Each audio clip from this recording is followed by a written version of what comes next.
And it ended up turning into 6 houses in one night. That is absolutely insane. Yeah, I got a good amount of money though. Wow. A good amount of money. But well, about $3,000 in some electronics. You know what I mean? And then I'm assuming you're walking around at this point, right? So Yeah. are you carrying all this shit? No, so that's another thing that I do. I have a rule with my hitting licks and stuff. Is like if I'm out and I have no car ride home, I find a designated area where I hide it, and then I come back. Okay. You know, when I go to the hilltop. I gotta say, man, props to you. You really kind of had some of this shit down to a science. I'll hand it to you. Yeah, thank you. I mean, the breaking into houses thing in Grandview, I think, is kind of dumb. I'd say one. Fair enough. Like multiple on the same night. Yeah, If I would have stopped, that would have been cool. I That would is not crazy. be sitting. I probably, but here's the thing: I wouldn't be sitting here right Yeah, now because yeah. I guarantee I'd be dead. Guarantee it.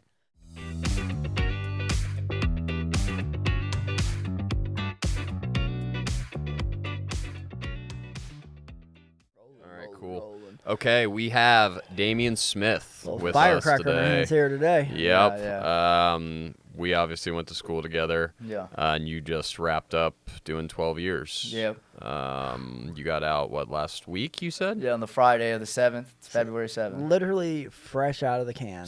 8 for days. A decade of incarceration. Yeah. That's 8 days. wild to me, bro. You can end it right now, and I'd be like, wow, that was crazy. Yeah. That was crazy. Yeah. Yeah, That people- was a crazy story. I be on the phone with people in the joint, and they always say, like, you know, like, man, I would have killed myself. And I'm like, you wouldn't have. And like, some people do. I've known people in there that have killed themselves, but you know what I mean? But, you know, if it's a human adaptation, survival of the fittest. Yeah, so You're we gonna do. adapt. We could survive in any conditions, right? And especially, look at me, I'm tiny, you know, but Yeah. I survived, so. Yeah. It can be done. Well, I Yeah. can't wait to hear this one. I'm I'm ready as well. open ears right now. Let's start with your childhood. Obviously, you grew up. Did you grow up in Grandview? Well, you know, I don't know my real dad. He left, and you know what I can't love him or feel pain from it because I never met him. Mm-hmm. You know what I mean? But I'm now that I'm older, I'm sure it impacted a profound amount of my childhood by him not being there. But I had a man who came into my life and my mom's life when I was like, they knew each other before I was born, but they started dating. Ironically, he was the drummer of my dad's band, my real dad, and but he ended up talking to my mom and falling in love, and they got married when I was like 1.5, 2, and then they divorced when I was 6 or 7. Damn. You know, and they stayed in Grandview on Thomas Road. Okay. And then when they split up, like he made more money, so he stayed here on Timberman Road in like a little cheap place. Wasn't a lot of money, but it was like $700 a month for Grandview. That's cheap. Yeah. You know what I mean? But there's some houses in my hood that could pay more than that. But my mom, you know, she went back to the west side where she's from in the hilltop. So that's essentially where you grew up, is West Side. well, no, because like, why wouldn't you? So my mom and my dad decided for me as a child. You know, I had no say, but I'm glad now that it happened that they did this. But they decided, like, you know, Columbus Public Schools or Grandview. Yeah. So my dad was like, use my address. Okay. You know, he's the man he's on my birth certificate. He adopted me when they split up when I was 7.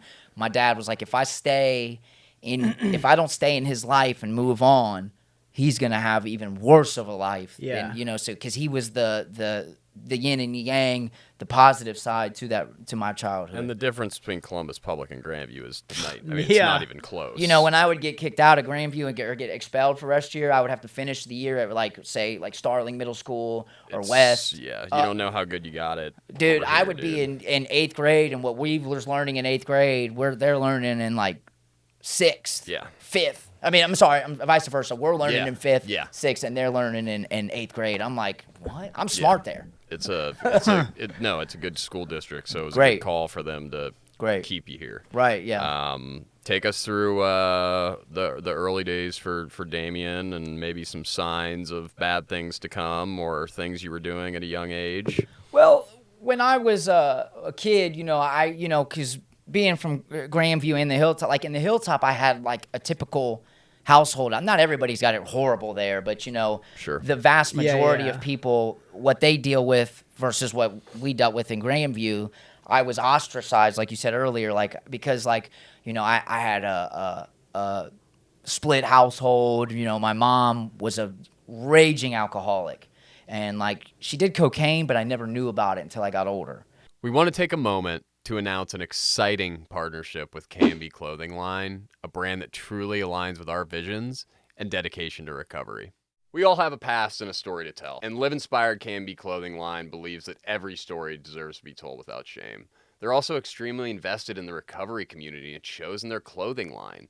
Every piece, just like the one I'm wearing here, carries a powerful message inspiring people to never give up. Own it, wear it, be inspirational. Go to www.liveinspiredknb.com and use code GETAGRIP for 10% off your first purchase. You know what I mean? But so she held that. But I will say this, she provided for me. She gave me clothes, always had a roof over my head, and we always had food. So it wasn't like horrible. Yeah. But it was traumatizing because she would constantly bring dudes in, and she's into like bikers and all that, you know. And so it was a constant flow of, she's been married like 5 times. Damn, Mom. Yeah, right. Like, she's a good woman, though. She just wants to be loved. Yeah. You know what I mean? And she's got her own trauma. And so I dealt with that as a kid a lot. Like, she would come home and, you know, like, beat me bad. Like, I remember in 2nd grade, Mr. Marquise was my teacher, and Stevenson, and I turned in homework with blood all over it. It's 'cause Damn. yeah, you know, so. Damn. Yeah, she was so I grew up in a house with domestic violence issues, but it wasn't the man beating the woman. It was the man. mom. Yeah, she would bust beer bottles over people's heads, like, and she would go to bars and, like, leave me there till, like, closing time, and I'd have school the next day. Can we rewind to 2nd grade, you turning in your homework with blood on it? What was done about that? You know, Like, did the teachers try to talk to you? Was there yeah, any... they did, but I lied. It was Okay. constant until later on. I'll get to that. It's where in high school I got sent to foster care. I couldn't hide it anymore. Right. You know, something happened in the Grandview parking lots where I just got mauled by my mom, and there was a girl, I don't remember who, but she started crying. Somebody went, you know, they don't see that in Grandview.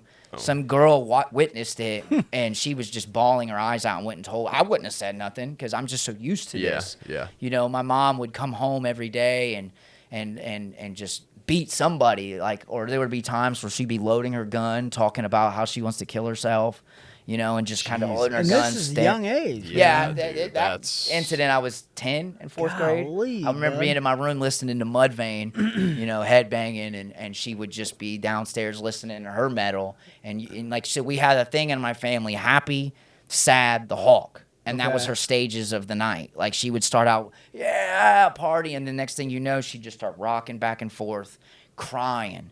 Like, you know, all that. And then next thing you know, like, she'd stare at somebody and be like, Evil. oh, my God. And yeah, you would just see the hate in her.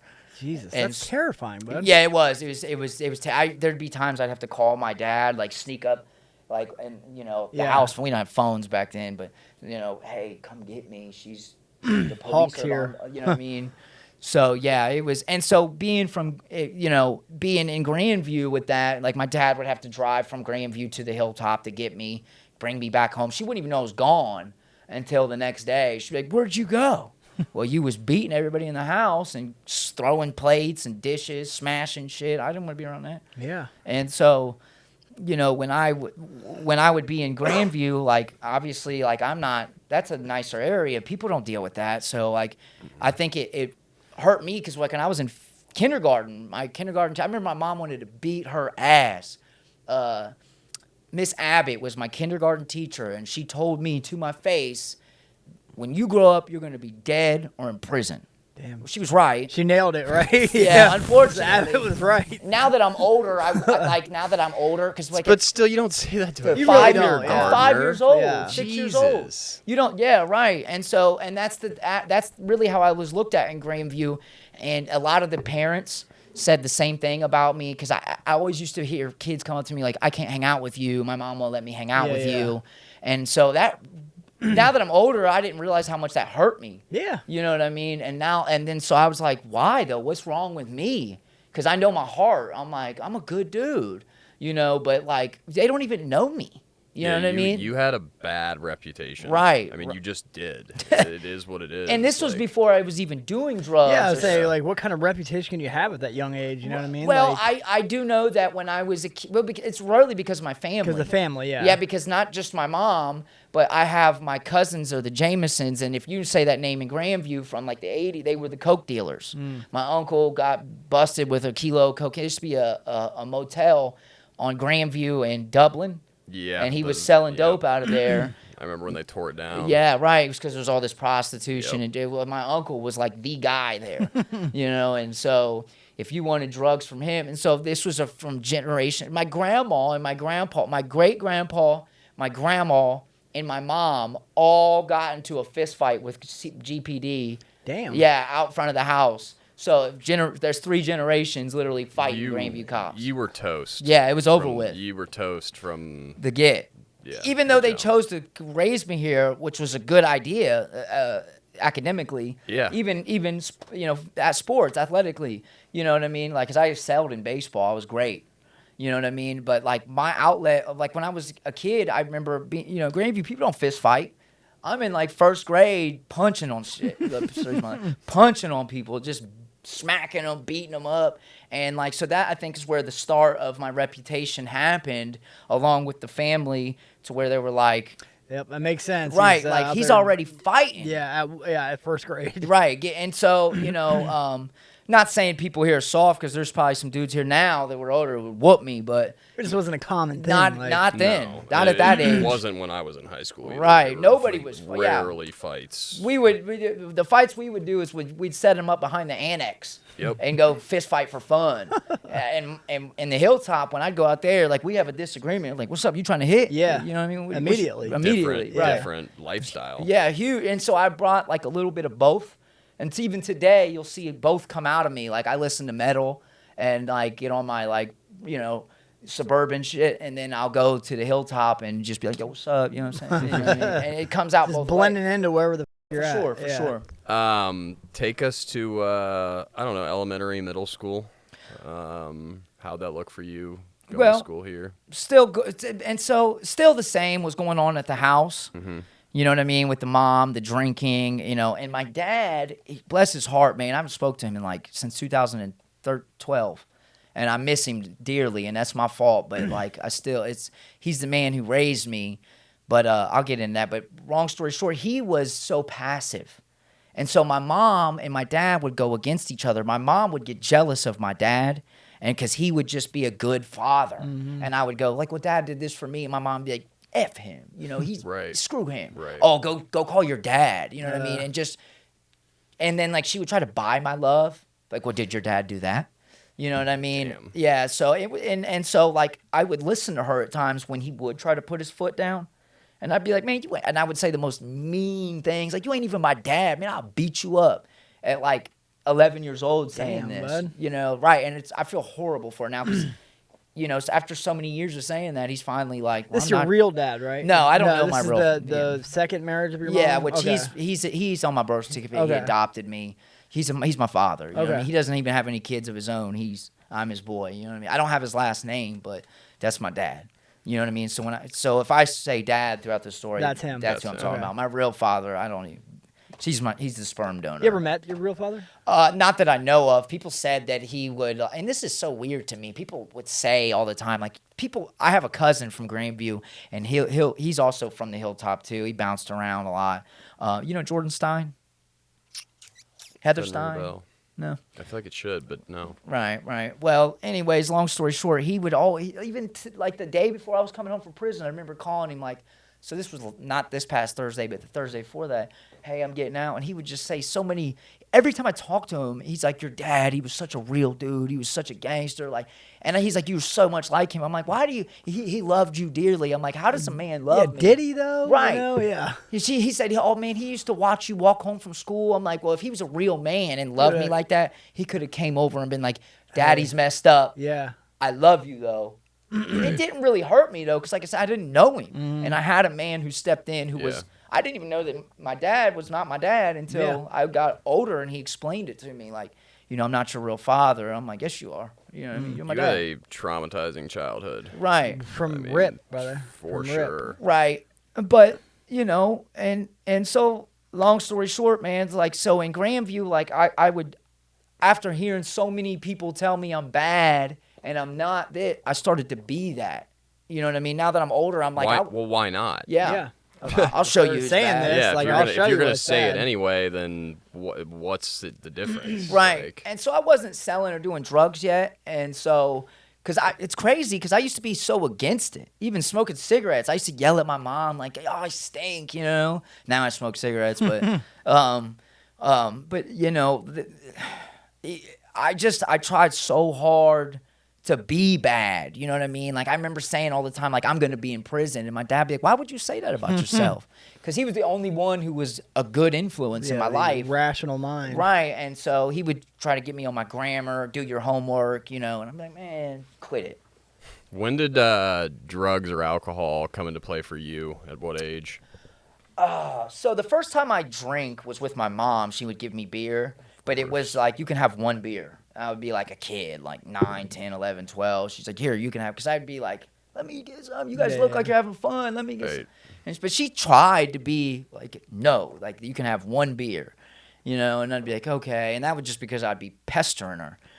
And then, so I think rap music killed me because I started being influenced by rap music. Like, I want to sell drugs, you know, because I'm living this lifestyle. I'm like, well, that would help out my image, you know. So, and this is why I'm such a metalhead now, because it does not promote that stuff. You know what I mean? It might promote a little bit of No, music. I mean, you're not wrong. I remember listening to Lil Wayne 07, 08, 09, and it was all about selling drugs. You know, and Gucci getting was my money guy, and, like, Trap House. I mean, you can joke around and say, how could that influence you? But it does. It does, especially when does. you're in a life where you're on the teeter of like, you know what I mean? And so I'm like, yeah, I want to, they're badasses. I want to live up to this same image. Yep. You know what I mean? And especially if that's what you're going to make me out to be anyway. Flat out. Why not? Why not? Yeah. So then I started, you know, but the first time I ever got drunk with it was with, actually it was Ian Dyer. You remember him? I do. Yeah. So we was at his house playing music, and then his parents had we was like 12, 13. His parents had I can't even remember. It was something red, and it was horrible, like red lightning. Yeah, I think that's what it was called. And then we just went to the freezer and just, you know, I don't know how to drink yet. So I'm taking 6 shots back to back. And I remember having Oreos beforehand, and I puked all over his keyboard, like within minutes. He's like, oh, dude. Because he's cleaning it up because I can't move. You just kept drinking because you're like, where's the effects? Effects, right. I want the effects. Instant gratification. And now that I've done that, it's crazy because alcoholism runs from generation to generation in my family. Yep. I literally hate drinking. I've been drunk maybe 10 times. Really? Yeah. In my life, I hate it. Wow. You know what I mean? I can't stand. I don't like the taste. I don't like the burn. I don't like the feeling. None of that. But then like so the first time I smoked weed was with like Sean Stewart and another dude, you know them. They tried to get me to smoke weed, but I didn't inhale. So I guess, but I was just trying to be cool. And that was like 12. But then like a year or two later, I was out in New Albany, and I was at band practice. Like, you know, I play drums, and I met these guys. Because I got kicked out of Grandview. Yeah, when did you get kicked out of Grandview? The first time I ever got, like, because I would always get suspended in elementary, but in middle school, so in 5th grade, I was so bad that they made me start 6th grade at an alternative school that was placed in New Albany. So I went to school with everybody in New Albany, but there was like this separate IEP classroom. Okay. That, you know what I mean? Yeah. But I didn't even live there. You know what I mean? That's a rich area. Oh, yeah. So like TriStar, which is school transportation, would pick me up at like 6:30 in the morning and drop me off, pick me up, take me back home. Okay. Either to my mom's in the Hilltop or to my dad's in Grandview. Okay. And so, long story short, like I met some people out there, some fellow metalheads, and then we, you know, I played drums and you know, they were guitarists, and so let's make a band. We're out there. He's like, you smoke weed? I'm 14 at the time. I'm like, yeah. Oh, yeah, I love weed. Right. Man. I'm trying to act like I'm cool. Yeah. Like I've been smoking weed. Yeah. Man, I hit that, and it just changed my life. From that moment on, I could not stop laughing. I'm just dying. In what way? What did it do for you? Well, you know, typical, you know, to some people, weed is not a gateway drug, but for me, it 100% was. 1,000%. My argument for weed being a gateway drug is not the drug itself, but the people that you meet through getting the drug. Yeah, exactly. Because, you know, like the names I just named, they were already bad, but I was kind of, You know, like I was like their little dude that they wanted to, you know, they would tell me to stay in school. You know, typical older gangster dudes, like stay in school, don't do what I do. Do the right thing. Right, but they're really out here selling dope and, you know, and then all my friends from the hilltop, the kids out there, like I wasn't really hanging out with them that much because like, you know, I had my dad in my ear, like, don't hang out with them. You know what I mean? I was still kind of scared of the rules at home, like worried about getting in trouble. But then once I smoked weed, like I'm like out in the hilltop every day. Like here I am, y'all. Like I'm smoking weed now. And so the kids in Grandview that smoked weed, now I'm hanging out with them. And like it was like and it made me really feel accepted because like these people now don't care about my background. They don't care about my reputation. And we're hanging out now. And I have something that makes me feel, I guess you could say, feel love. like you belong. Right. Exactly. And so it was confusing at a young age what real is real and what's not. And then, you know, from there, what goes on, because now I want to sell weed because I want to, and out here I can because I've got the plug out west. People, all the Grandview kids are afraid to go into the bad neighborhoods. Right. I'm out. I just walked down the street from my mom's house. You know what I mean? I could get an ounce for $60 and come here and sell it for $120. Double my money, smoke weed for free. Yeah. You know what I mean? So it was cool, and I felt validated, and I felt like I was needed. You know what I mean? When you I was gonna ask you that when you started selling drugs, the phone ringing. You're the thing. coolest kid at the party. And all the kids, because you know, like in Grandview, I wasn't not popular, right? But I wasn't on that level. Sure. You know what I mean? Because I really wasn't allowed to be. But if those kids are buying weed off you, now I'm in there. I'm invited to parties. Yep. You know what I mean? They need you. Right. Yeah. Now, and really what it is I thought it was because of me, but it's not. They want what I got. Yep. You know what I mean? Like, because like I played sports and I did all that, but like after sports parties, people would have parties and I wouldn't be invited. But then when we started smoking weed, now I'm here, and this is all I ever wanted. I wanted that so much because like. And I used to get in fights a lot about it in Grandview because, like, I remember one time I went to this dude's party and they were like, "Oh, you can't come in." They was being douches to me. They're being, you know, stuck up. You know what I mean? I go to knock on I'm not gonna drop names, but you know, I go to knock. Me and I will drop this thing because he was there. Jake Kimmerling, that was my friend. You know what I mean? That was my buddy. And we go to knock on the door, and they're like, they're playing this game. Like they pull out this list, like, "Is your name on the list?" And I'm like, "I don't know." And then they're like, "Is your name on the list?" "Oh, it looks like your name's on the list." I'm like, "Bro, what the? Why can't I come in?"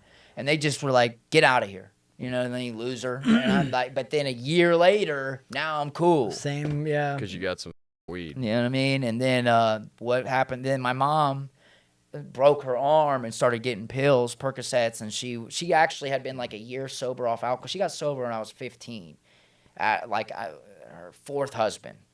And then him and her started doing perks together, and she was like, "Here, try this." And now, she gave them to you. Yeah, just like a perk 10. 5s, 10s. For what? Like, were you in pain, or she just like, Just "You gotta here, have try fun." this"? She's like, "I love these. You should try them." You know.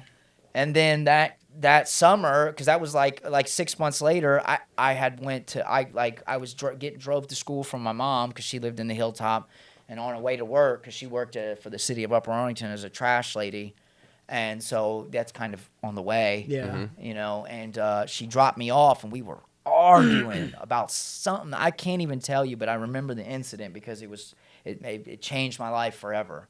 So we're on the way to school, and I'm not going to lie. I'm 15, so my hormones, I'm bigger. I'm like, "You ain't going to talk to me like that. Shut up." Yep. She'll verbally abuse you too. Like, "I hate you. You're a loser, stupid. You know, kill yourself," you know, all that. Damn. You know, but I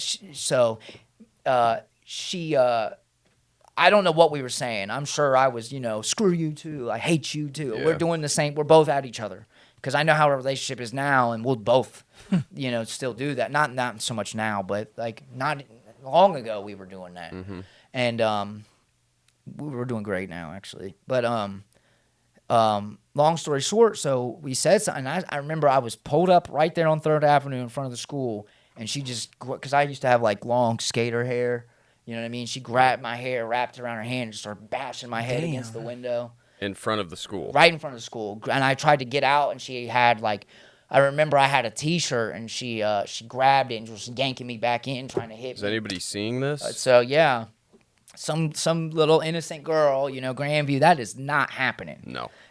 Let alone students fighting, No. a parent whooping a kid like No. maybe a butt whooping, slap upside the head, but Yeah. I'm getting physically abused. In front of the school. Right. And so this girl, she just was like, you know what I mean? And she started crying and like went into the school and was like, "Oh my God." And I did the same thing I always do. Like, "Oh no, we were just playing." Yeah. Because I don't want to get my mom. I hate snitching. Snitching is Yeah. bad. And so long story short, I went to school and I had scratch marks all over my face, like my neck, you know what I mean? Like my shirt's ripped. I had to get one of my homies' shirts, and I get a call in, one of the periods, like send Damien to the office. So I go to the office and there's a Grandview cop there. Officer Smalls. Remember him? Yeah, he was there and he was like, "Hey, Damien, you're coming with me." I'm like, "What did I do?" He's like, "Well, we need to take you somewhere." I'm like, "No, you're not." For what? Well, because that Children's Services was called. Okay. Yeah, and they're like, "We're taking you to Children's Services." I'm like, "No, you're not." And So there was some sort of intervention in that moment. Well, they tried. Right. And I'll be honest, what I'm about to get to now, it made things way worse.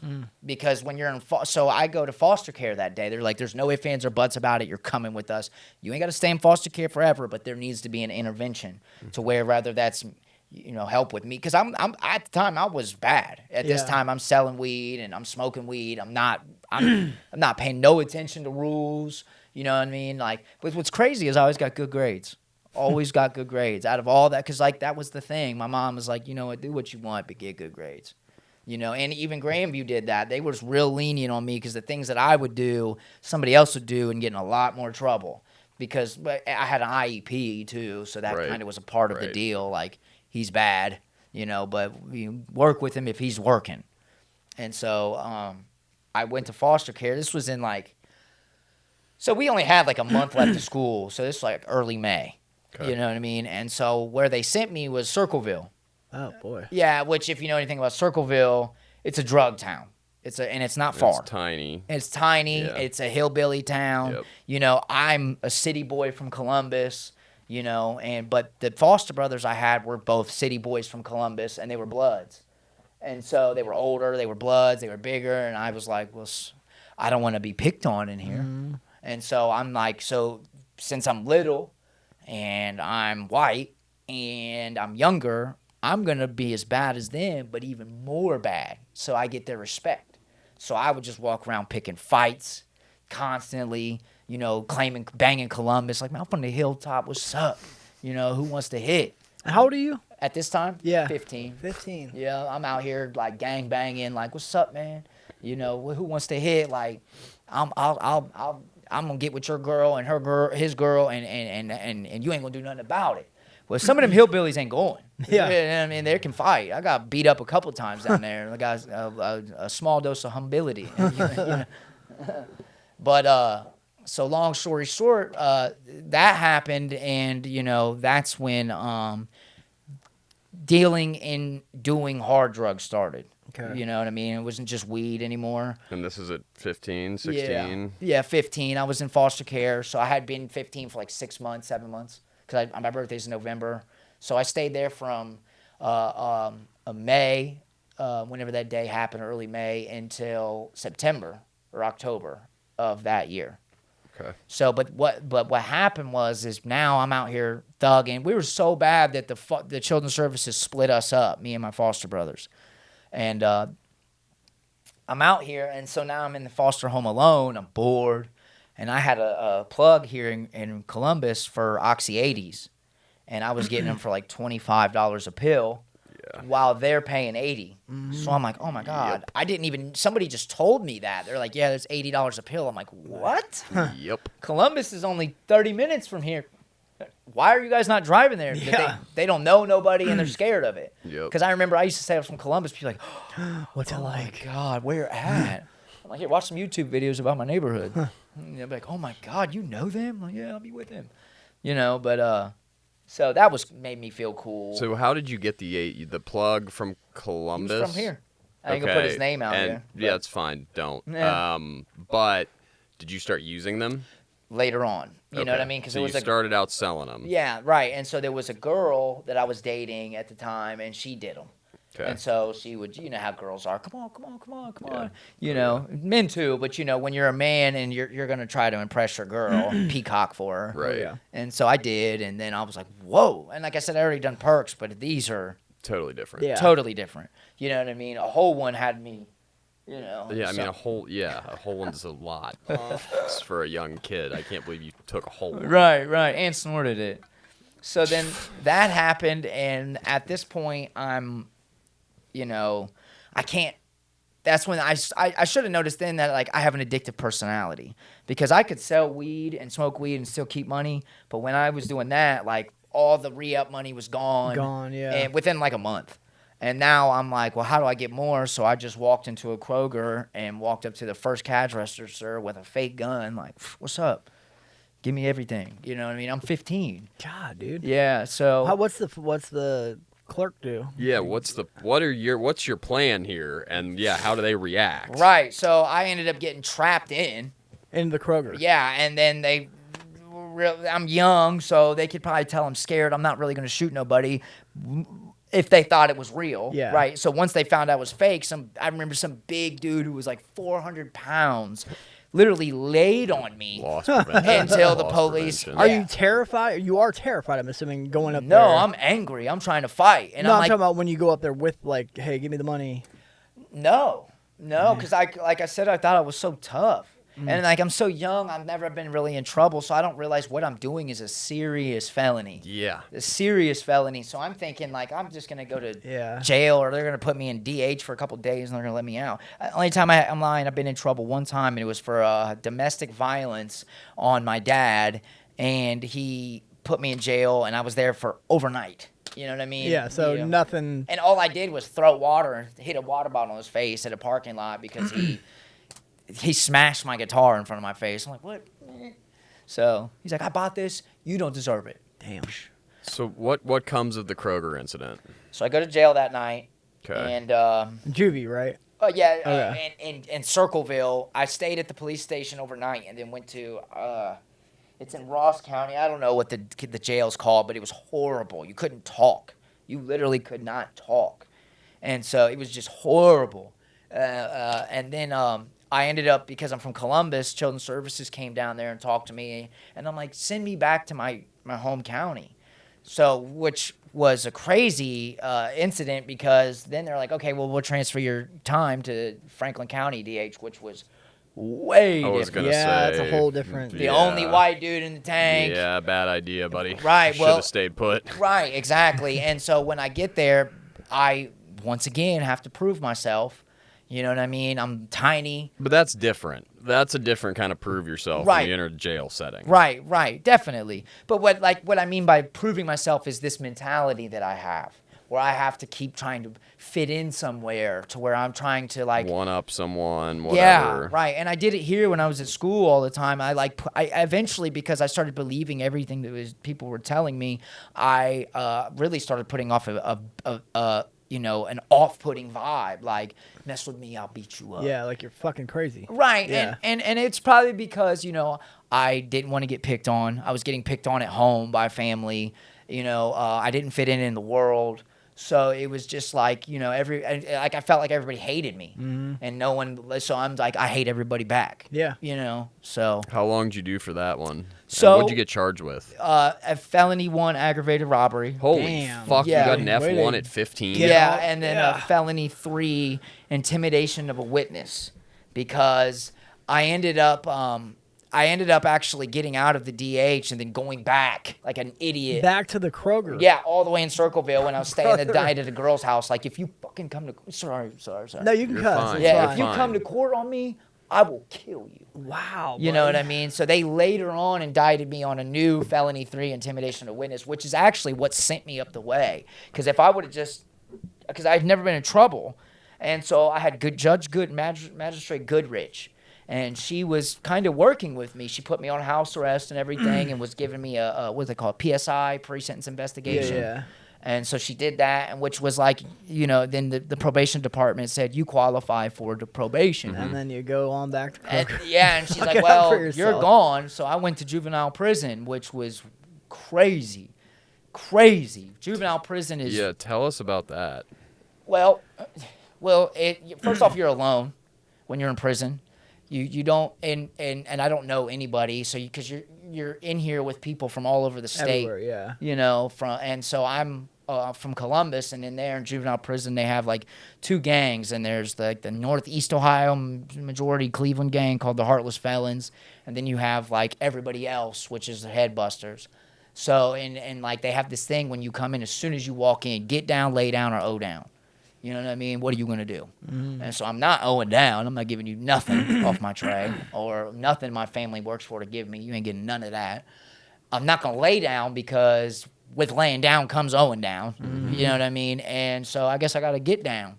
And it was either fight constantly or just get down, and then I only have to fight when they want me to fight. Yeah. So I got down, and I joined the Headbusters.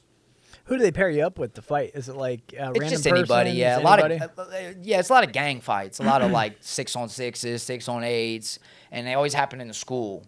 You know what I mean? And I'm a little white guy, and I'm the minority. You know, So they're like, Yeah, I'm I know. gonna take that guy. and most white guys pay. Yeah. They come in there so scared they pay. I'm the one that's like, man, what's up? You know, and I'm not tough at all. I'm not the baddest person in the world. I'm like tiny, but Principal thing. yeah, I'll go. Yeah. I don't care who you are, I'm going. You know what I mean? And so, and then with that being said, when I got these boys with me, behind me, I got the hardest kids from Columbus with me.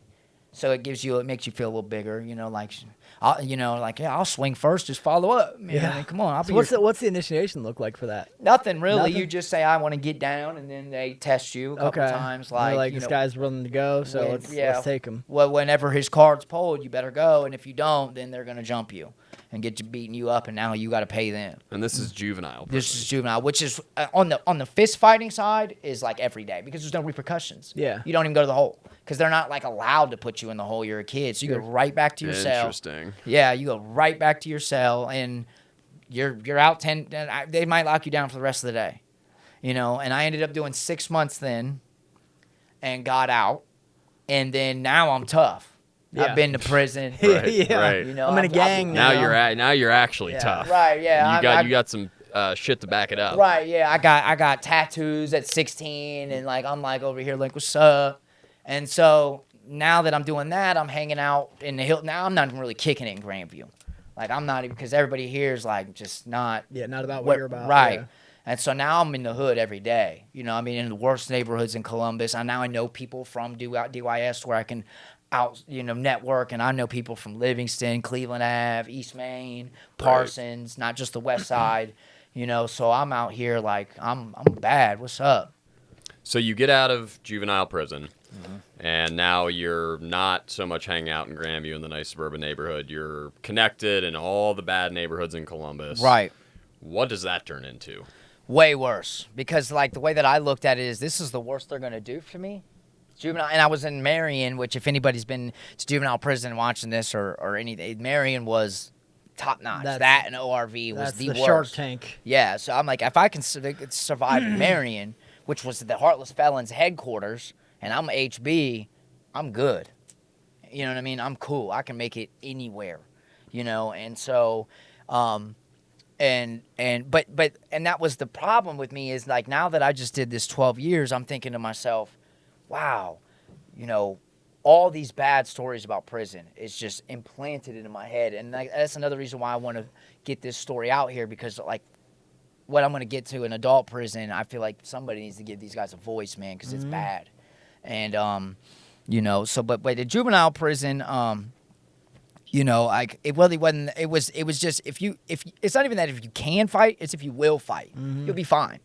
You will be fine. Because the way that they look at it is like, because a lot of times they'll try you one time and then be like, we'll try him again. Because maybe he fought one time, but if he has to keep fighting, he'll eventually fold. Yeah, yeah. And once they try you one or two more times, they're like, oh, he ain't going. We're good. There's another dude who will easily go. Right.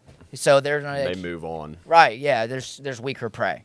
You know, he might be little, you might whoop him, but he's gonna go. He'll go every time. Right. Yeah. And I started to learn that if you just take off, if you steal on somebody and just keep going, if you swing first, usually you win. Mm-hmm. You know, It helps. it helps out a lot. And if you know how to fight a little bit, which I do, kinda, and can handle myself, like I'll be teaching my guy how to hit mitts.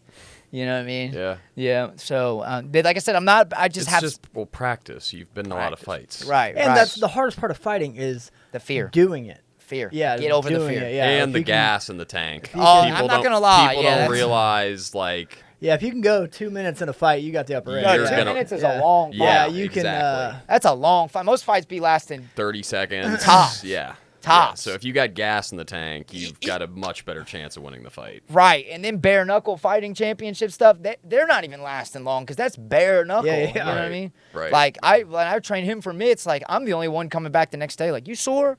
You sore? And they're like, no, I'm good. I'm like, man, I'm beat.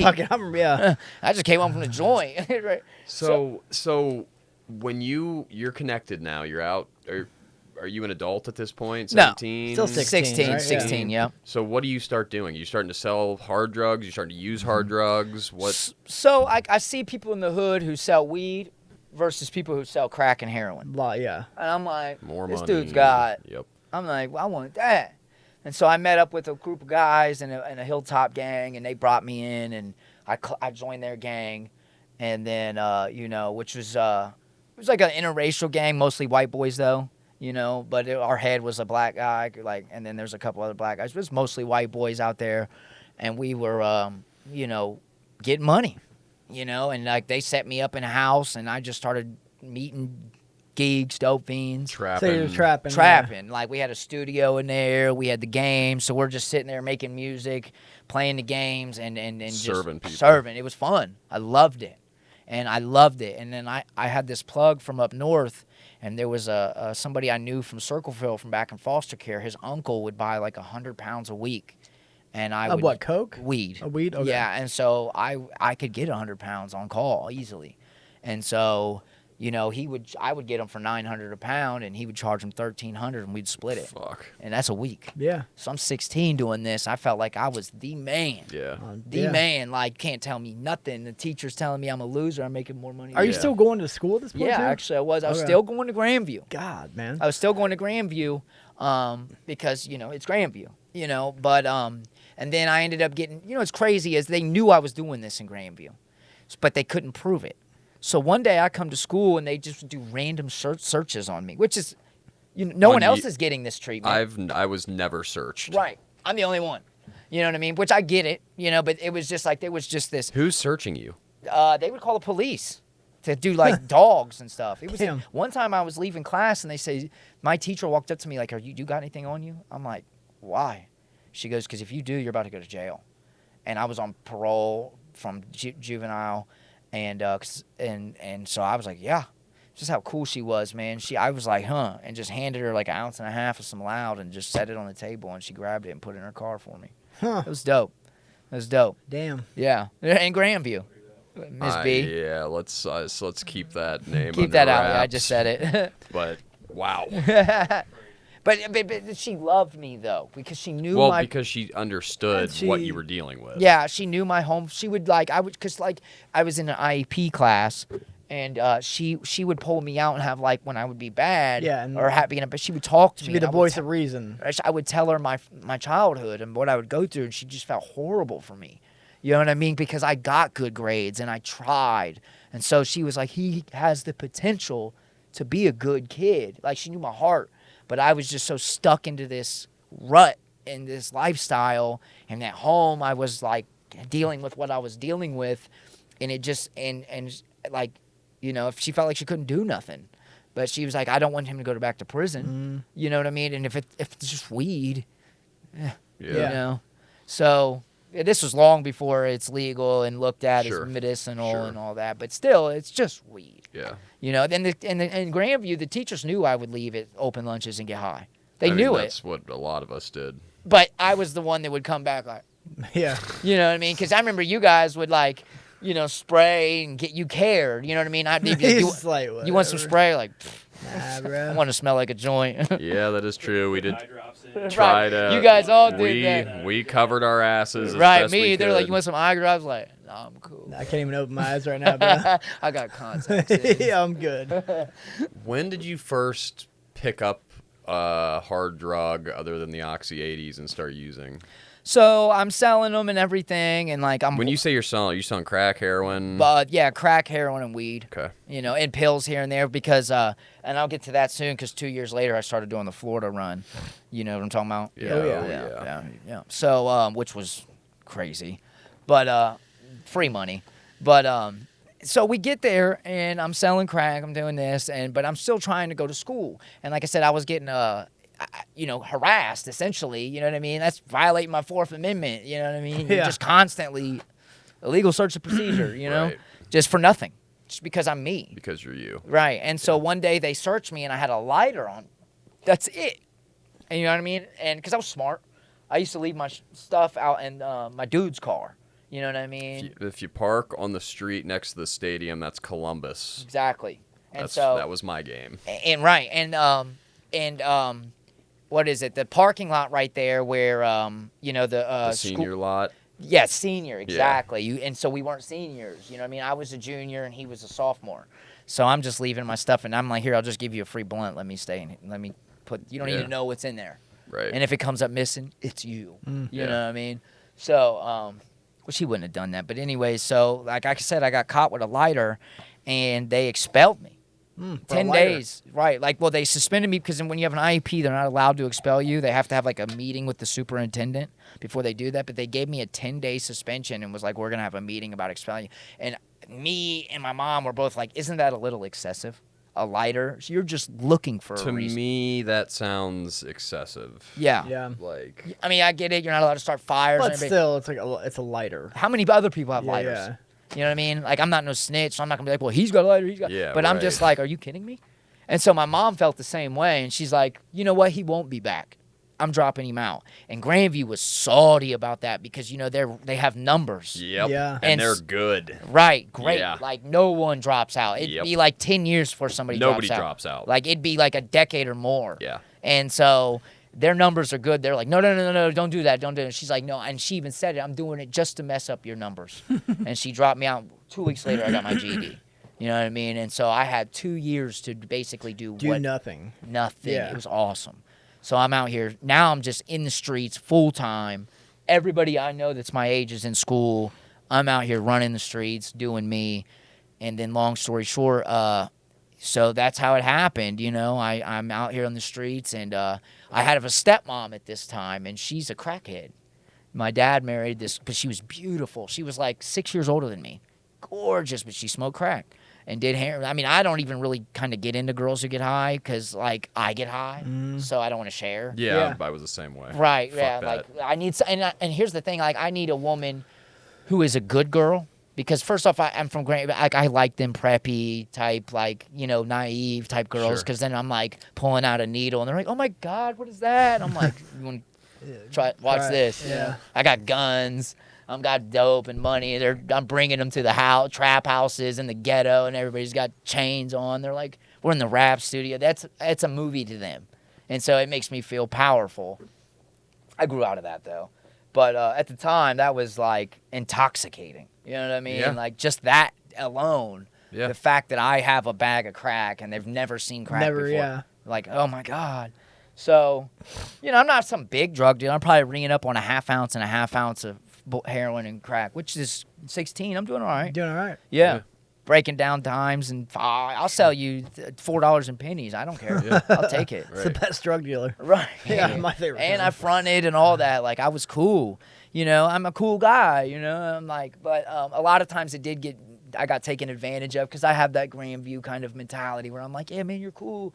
You know, you can kick it here, get high, and people would steal from me. Yep. And, like, I don't want to beat up a dope fiend, so I'm a dope fiend, you know. But at the time, I wasn't. So, long story short, my stepmom is with my dad. And which is crazy because my dad was not a drinker, wasn't a smoker, nothing. And then when I got out of DYS, it's like his entire personality changed. He's letting everybody come over and drink, and he's growing weed in the basement. He doesn't even smoke weed, you know. And so, like, this was crazy to me. And so I'm like, and he's got these people who are over who are addicts and ex-addicts. And so now he's letting this guy stay in the basement. And it was just weird, man. And so he went from being the strict parent to just not caring. Not giving a fuck. So now I have 2 parents who don't care, and I've got 2 years of free time. And so, yeah, his wife, man, she tried to get with me, but I'm a loyal guy. And I was like, you're tripping. You're tripping. He's upstairs, and I'm playing my drums, and she comes downstairs butt naked, with a robe on, and then opens it up and goes, I seen you was arguing with your girlfriend last night. Does this do anything for you? Damn. I'm like, a little bit, but yeah. come on, like really a lot. But anyways, and so this was the start of our relationship to where like I had something over her, like a blackmail. Yeah. But I would never do that. Like, Well, she doesn't know that. right, exactly. And so, like, so when she straddled me, I kind of, like, fell for it for a second. And then she started, like, kissing my neck and stuff. And then I'm like, well, hold up. You're tripping. My dad is upstairs. Like, I wouldn't mess with one of my homies' girls. Right, So why would I ever mess with my Yeah. dad's girl? It was a fantasy in a way. Yeah. Stepmom. Ooh, Yeah, of course. right. Beautiful. But Yeah. so, right. So, but I didn't do it because, I'm just that guy. And then, because I think I had this blackmail thing over her, she wanted to be cool with me. So much so that she started buying crack off me. And then one day, I came home from something. It was an appointment because I know that I had to get dropped off and picked up from it. And my license was suspended and everything. I lost my car. And I'm not even selling dope at this time. I'm kind of just living at my dad's house. He's trying to tell me you can live here on contingency that you do good. So I'm trying to abide by his rules. I'm like, I got to get my life together. I think I'm like 17, 18 at this point. Like, I'd maybe been 18 for like a couple weeks. Okay. And because it was cold out. And I remember I was with my girlfriend. And, I remember the girl I was with at the time. But like I said, she dropped me off, then picked me up. And then when she came home, she goes, there's something down in the basement for you. And under the keyboard. And I lift up the keyboard, and it's like I'd say a half a gram of crack. I'm like, what are you going to do with that? She goes, you could just smoke it. And I'm like, I don't want to smoke crack. Are you kidding me? And she's like, here. And she's starting to smoke in front of me. And then, like, I'm like, oh, all right, well, how do you do it? And she puts the rock on the stem, and I just take a blast. And I start sweating. My heart's beating. I Bell ringer. Yeah, I get aroused. That was insane. You know what I mean? Because I'm like, why am I? You know. So I'm like, wow.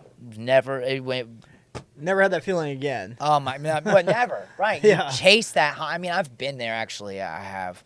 I've bought 4.5 ounces one time and smoked it all. How does she come across the crack? She would. She was from Worthington, but I don't know. I don't know. I don't even know how my dad met her, because like those lifestyles are completely. Yeah. You know what I mean? Like he had his own car. He was like business that wasn't official. He would go to the auctions, buy cars, fix them up, and sell them. And he raised me off of that my whole life. And then so he's a good guy. Doesn't do any of this. And then he met her, but he's always been attracted to bad girls. Hence my mom, and they kind of blonde hair, pretty. Yeah. But anyways, and then it went from me just doing that with her, then every once in a while I'd get some money and be like, hey, can you get some crack? But she ended up messing with some of my dudes from the Hilltop who I did know. So I'm assuming, who is anybody from the suburbs that's not scared to go to a bad neighborhood and get drugs, they always drive to the Hilltop. That's where you go. That or the bottoms. Sure. You know what I mean? Especially like white girls and stuff, because it's like a racially mixed area. Yeah. You know what I mean? And then, so we get there, and, we get to that area in my life, and I'm starting to get high, not every day, but like more than once a month. And then one day I'm smoking crack, and we all know how that come down is. It makes you want to just end your life. Yep. Mm-hmm. You know what I mean? You just feel either you dirty, keep smoking it, dirty. or you need something to come down. And so, that's what happens is like, I'm going to get to you about why I went to prison. It was crack, but you the keep smoking it part, you just chase or you come down, and like that come down seems, at the moment, it seems unbearable. It's terrible. And it's going to last forever. Right, like, and you can't sleep. all you want to do, and there's nothing that works. You can't meditate. That's impossible. Nah. You know, going to eat food, you're just going to stare at it. Yep. Yeah. The music sounds horrible on it. I don't even understand the appeal of crack, to be honest with you, because it's so short-lived. You know what I mean? It And is. so one day she was like, I'm like, we got to get something to come down to. She's like, well, give me your money. You got $20, and I got something for you. So I do, and she has one of my dudes from the Hilltop come serve her, and she leaves. And she's an OG, man. He's out of prison now. I ain't going to drop names, but yeah, it's a good dude, bro. The drug dealer's a good dude, but so he comes and she buys a gram of heroin, and you know, I'm like, at this point, I'm like, forget it, I'll smoke it. Yeah. You know what I mean? Because like I'm not gonna shoot it. Right. So when she goes to the bathroom to break it up, she comes out with a needle, and goes, "Here's your 20." And I'm like, Like a loaded rig. loaded rig already drawn up. So I'm you like, can't smoke it now. yeah, right. Yeah. I'm salty. So Yeah. I'm like, I'm about to snort it. You know, I could squirt it back in a spoon Sure. and mud puddled it. Yep. You know, I've seen people do that before. So I'm like, you know, which I found out later on would have been horrible because the taste is disgusting. It is Yeah. gross. Yeah, it's so bad. Yeah, But I mean, at this point, dog, you're fucking smoking crack. Yeah, and you're doing trying to heroin, so I feel- mean, yeah, I was gonna do it. Yeah, it's gonna be I'm not- done. what one way or difference does it another. really Right, make? like beggars can't be choosers. I'm just so salty because she had a gram. I'm like, I even said this. I'm like, just break off a Give rock me a little, yeah. and then let me smoke it. She was refusing to do that, and I don't know why. Because I'm like, why? That was evil of her. Because I'm like, well, I don't even know how to shoot up. She's like, I got you, and I just remember going like this because I was scared, and then being like, whoa. Yeah. You know, wow. And she was like, you want some coney dogs? I'm like, now I'm Yeah, now I'm hungry. I can eat now. Yeah. And me and Kenneth, rest in peace, Kenneth, he, you know, he was there and he's laughing. And all I remember is waking up inside my coney dogs and Kenneth was grabbing my plate. I'm like, what's up, bro? I wake up like, what you doing, bro? You know how that is. Don't grab somebody's tray. Yeah. I'll beat you up. And she's like, I'll make you another one. Chill. You're sleeping in it. You know, so. Face down in the conies. Yeah. Lawn chair folded, you Yep. know. It's a hell of an introduction to Yeah, the needle, yeah. man. Yeah, right. But once I did that, I didn't do the needle again. I started, but now you know how drugs trick you. The first time you do them, you're like, well, that wasn't what Dare told me. That wasn't what Dare told That didn't me. ruin my life. Right. I talk about that a lot. How Dare. My impression of Dare was that if I used drugs, the next day my life would burn to the ground. Oh yeah, you're dead or you're. I didn't realize it was like it was Not at a all. long-term thing that would lead you there eventually. I think if they would stop lying, I don't even know if they do Dare. Well, anymore. I speak in the schools now, in Grandview That's what's schools, up. and tell my story so that the kids can at least know the truth. I would like to do that someday if I ever like have a longer recovery. I Stay don't. sober. How Yeah. long would that? How crazy would that be? You go back to Grandview as Yeah. And it's The like, biggest the Right. biggest fucking ostracized yeah. Right. student of all time. and especially after what I'm about to tell you, how terrorized here. I terrorized this community once I got on drugs. Like it was bad, and I'm about. Are you off to the races after the first needle No, use? that's what I was getting at. Is like with Dare, I think it would have been better if they would have said, "Listen, your first time doing it, it's not going to do nothing to you, and you need to prepare yourself for that because what's really going to happen is you're going to trick yourself into thinking that's not that bad, Yeah. and then you're like, well, now I'm going to do this." Yep. You know what I mean? And so to me, I sold drugs, grew up with family members on crack, on heroin, family members that have left me because of these drugs. And I'm like, well, as long as I don't do that, yeah. I'll be fine. Right. And you don't realize that you're like, I will never be me. And that's the ego. Mm-hmm. That's your ego, like, and your pride talking to you, which doesn't exist once you start using drugs for real. You drop all pride. You know, and the way I tell people all the time, like, if you're willing to put a needle in your arm, you clearly don't care about yourself. Yeah. You know what I mean? Yeah. Clearly. 100%. God knows what. Right. You know, right. like my dope man can say it's Yeah. a boy, but like I don't know what the fuck it is. And I'm gonna tell you a story about that too. So I've got some OD stories. You know, I can't believe I'm Take here. us to the your first adult charges. Right. So so then that's happening with the drugs, and I'm at this time I'm actually going to college. You know, I start Okay. going to college. Well, no, let me quit lying. Not college. I'm going to Everest, which ended up being a scam for profit. I remember That's- those commercials. Yeah, that's just why I got my student loans back because they deemed it illegal, Yeah, basically, yeah. for-profit schools. Thanks, Biden. You know, but long story short, so I'm doing that, and then I'm smoking crack and doing heroin at the time, but I'm not bad, as in a sense, you know what I mean? I'm just a user. You're getting there. Yeah, Yeah, right. yeah. Life Life hasn't done none of the shitter just yet. Right. Yeah. Yeah. Right. And so, because I was staying in my aunt was like, if you go to school, and she lives in this nice house in not Upper Arlington, Canal Winchester, real nice, and Ashbrook Village, which is like, there's that, and Westchester, which are the nice areas in Canal. And so she's like, you could stay here, which is a great environment. I've got that's like the only people in my family that are good, and they love me. And they're there for me. So and so I have people around that I can go hang out with, like that are my age, my cousins. And so I'm out there, and, she's like, as long as you're going to school, you can stay here. And so I was doing that, but I would sneak off here and there and, like, go steal my cousin's car and smoke crack and come back, and no one would know. But then, like, that turned into, like, I dropped out of school because of it. You know what I mean? I kept mixing classes because I'd be up all night. I was getting bad grades, and I was stealing from the school to go sell things for crack, and that's when it started. And that was around like 1920, like at the end of 19, 20 years old. And then once I did that, I ended up getting a job at a sales job where I was making like $1,700 a week. Damn. On a high note, a bad note, like $900. Okay. Before tax. I mean, after taxes, like, because, 7. we're paying 1099s because commission, Yep. So, which I don't pay taxes. You know what I mean? Right. I'm not paying that. I'm on crack. Yeah. I don't got that. So, right. Catch me if you can, IRS. Yeah. Right, which they will. For those watching, you will get caught. They do catch you. So, garnish your weight. You're getting something taken. So, long story short, I'm doing that, and I'm making all this money, and the roommates that I live with, so I'm living at the house, and they're like, hey, man, do you need somewhere to stay? I'm like, yeah, man, that'd be dope, because they could just take me to work and bring me back.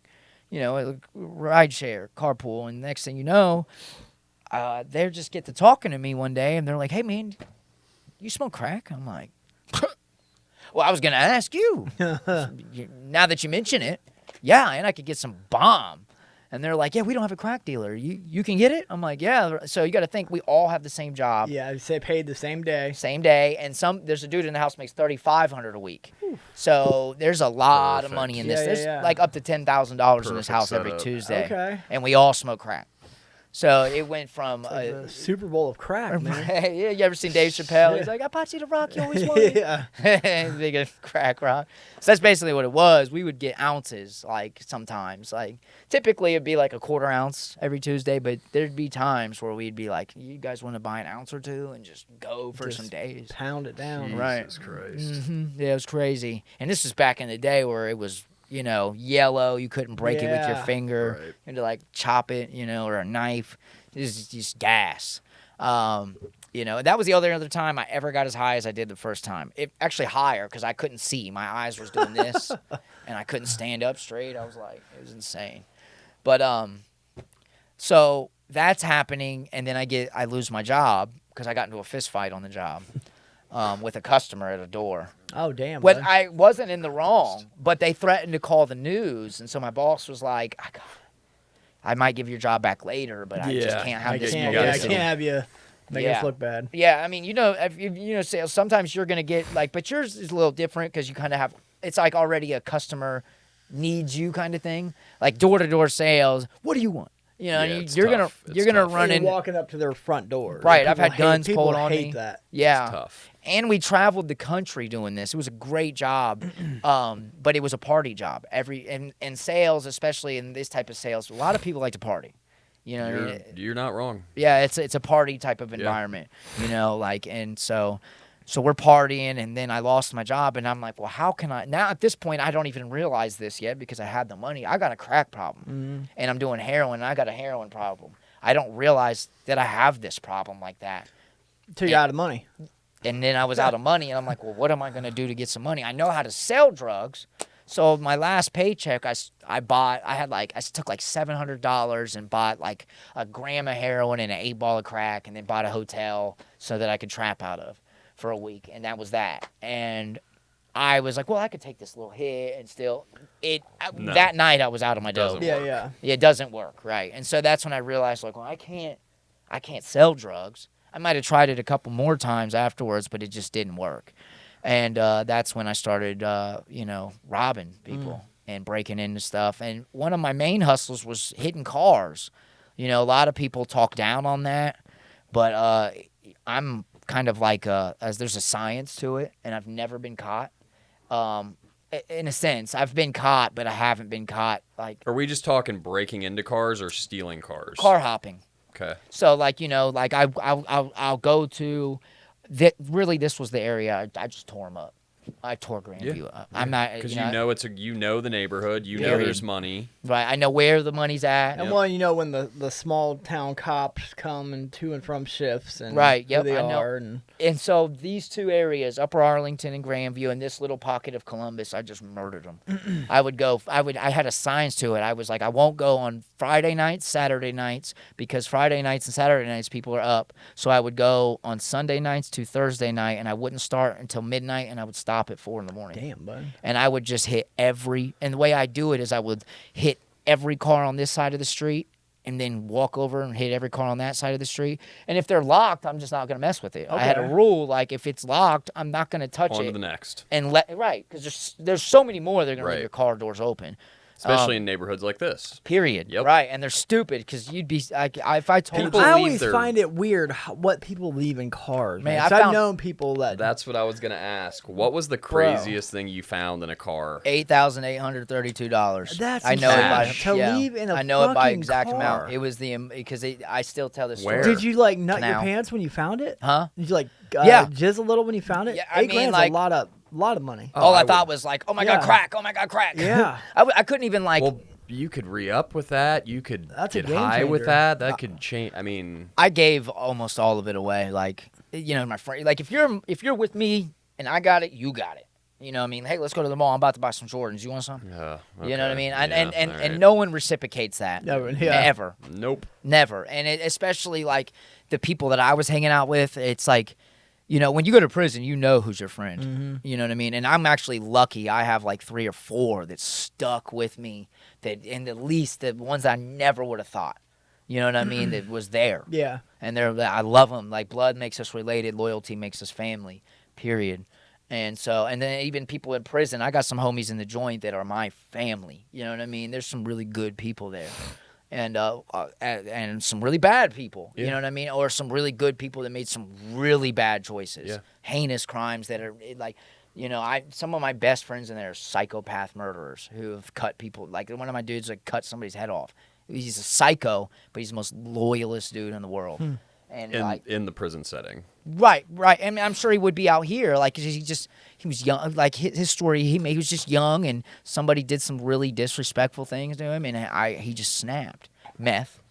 Meth will make, yeah, right. So when do you get hemmed up for the first big charge so and shipped away? Yeah, at this time I'm hitting cars, and so like I said, my theory is I just hit every door, and the only time I will break a window is if I see something directly, like, it's worth it. That's worth this, because when you do that, cops are coming. And the alarm's going off. Right. Everything. Yeah, waking people up. Yeah, and so with car doors, I'm real slick with it. I shut your door when you're done. Like, I clean up after myself. Like, I'm in here. Don't even know you're there. Right, because, like, if you come out in the middle of the night, you're not going to be like somebody who's in my car, because when you do that, you call the police, and they're in this area now, they're patrolling. Yep. Yeah. So, and another way that I get away with is I'll hit this street, and when I'm done with it, I'll run through like 5 yards and a bunch of alleys and then pop out on a whole nother side of the community. And you'll never know I was there. And then I clean that one and I go this way now. And I always remember where I'm at. So this went on that's how I made my money. I mean, a couple stick-ups, a couple, stuff like that, a couple front door, back doors where people give me their money. And this is how I'm doing odd jobs. Like, I can't keep a job, though. Sure, a couple fucking robberies, couple stick-ups, couple... Yeah. Right, You know, and it's to- nothing fucking Usual major. Thursday night. Usual, regular shit, yeah. Well... I guess, yeah. I mean, when you put it, but for an addict, that's usual, though. Yeah. Yeah, Yeah. no, I know. Especially, I mean, right. I mean, sometimes I would go big. Like, I wanted to have up this like mentality, like, well, I'm not going to rob a drug dealer unless I get $10,000 or more, which I've done. You know what I mean? But because like drug dealers will sometimes shoot you. Oh, yeah. You know what I mean? So like it's not worth it to me. And now that I'm thinking on it, I'm like, wow, there's many times I could have lost been shot at. Yeah. All types of things. You should be dead. Right. Yeah. Like I've had a gun pointed in my head, and he went like that to it, and all I seen was flames and heard the noise, and I just dropped him to the ground. Like he didn't even know that he didn't kill me. Damn. Because when I dropped, I just dropped, and I was just like. And then when he seen he didn't kill me, he was like, get up out of here. You know what I mean? I just took off running. Fuck yeah. Yeah, I left my things in the house and everything. Well, his life probably flashed before his eyes, too, because he's Murder. thinking life. Yeah, just shot this fucking white boy. Yep. Right, life. yeah. I'm about to go do life, yeah. Yeah, Get the fuck so, outta here. right, because I was scared. I'm like, okay, come on, bro, come on. He said, get up out of here. And so, like, I'm real lucky, you know, and so then long story short, you know, that's happening. And then I was 20, I was 20, I had turned 20, I was 22 for 10 days. So I turned 21 on November 22nd, so like the 2nd or the 1st of December, I was with my girlfriend in Grove City, and I was like, I got to get high, you know, and she's like, oh my God, when are you going to get clean? Because like I said, I like them girls that are good. Yeah. Because Right. it's like a duality, you know what I mean? They could be the better half of me and pull me up when like, hey, you're tripping. You know what I mean? You got to get it together. And so then like, sometimes I would try. And with her, I really did. I loved it. It's the first and only girl I ever loved. You know, I've been in what I thought was love, but this girl had my heart. You know what I mean? And I was a horrible boyfriend. You know what I mean? Like, I lied. I would, you know, manipulate to where I ruined her for a while. And, you know, but anyways, she's doing good now, so that's good. But so she was always like, she would condone some of this stuff. You know, because, like, when I come back with money and all this, she'd be like, oh, I love it. Yeah. But then, like, but she knew that it was bad. But this night, I was like, I got to go. She's like, don't do that. If you go, I'm leaving you this time. But I wasn't barring none of them. Like, whatever. So I literally rode a bike from Grove City to Grandview. And at first, I was just going to hit cars. But, you know, have these nights sometimes. So I was like, I was out here, and I probably was hitting cars for like 2-3 hours, and it was getting to be that time. It was like 3 a.m, and I'm like, I need something. yeah, I'm not hitting. I probably got $40 in change and like maybe $10 in cash. Damn. That is not going to support Yeah. a crack and heroin. No. I got to buy both. Yeah. And cigarettes. Yep. And hopefully some food. right, if that even comes. I'll Right. figure that out later. Yeah. So, long story short, so I'm out here, and so I came up with the same formula. I was like, you know what? I know if I went into a house, I can make a lot more money. And so this is like 2-3 in the morning. This is the worst place to do things like this. Yeah. Damien. Well, it isn't. It isn't. I mean, I see what you're saying on the car thing, but once we're talking breaking into houses The house in is Grandview. different. How do you justify that? Because people are home at 2:30 That's what I was saying, yeah. because this was 2-3 in the morning. So They're walk all us home. Everybody's through home. it. You're gonna do this. So yeah, I'm in my mind. I'm like, you know, because like it's a good place to hit because there's money here. Yeah. But The cops are fucking insane. but they're stupid. They're not used to it. So they don't expect it. fair objection. And- I'll go with it. Okay, and they don't have enough money and resources. You got to think a lot of investigations and prosecution. That takes money and resources. They don't have that. They have to call Columbus for that. You know what I mean? And Columbus will assist to a degree. You know what I mean? Everybody like, that's your problem, but they're so busy too. They're like, that's your problem, dude. Yeah. You know what I mean? In your little suburban bubble. Right, and you know, when I go to jail and I mention like all my cases from Grandview, like even the debts, like, "Tuh, God, Grandview. Yeah. You know what I mean? Those f***ers. Right. So long story short, so I come up with the same formula of I'm just gonna go from door to door to door to door in house, and whichever one is open, I'm going in. Holy. And this is middle of the night. Middle of the night, don't care who's up. All right. What's the first door you get to? It's unlocked and you walk in. Yeah, so this one, I walk in, and it was crazy because there was a dog who greeted me at the door. He's wagging his tail like, puppy, come here, puppy. You know, trying to be quiet, and I'm petting it, and I'm like, good boy, good boy. And so I'm in the kitchen. This dogs are smart, man, because it was like he was like confused, like who is this? This dude. Like and this in my crib, but I'm being nice. I'm like going in the fridge, like, hey, buddy. Yeah. Here's know, some cheese. Yeah, don't bark at me, please. You know what I'm saying? So I do that, and I pet, and then I go to the living room, man, and this is crazy. I found a purse and a wallet, and as soon as I grabbed it, it was like, I'm like, what? You know I'm a burglar? Yeah, you little bastard. Snitching ass. So I'm like, I leave. There was like $600 in that wallet, but I'm not done. Because I'm like, but that's a good lick. I can keep going. Bro. Right.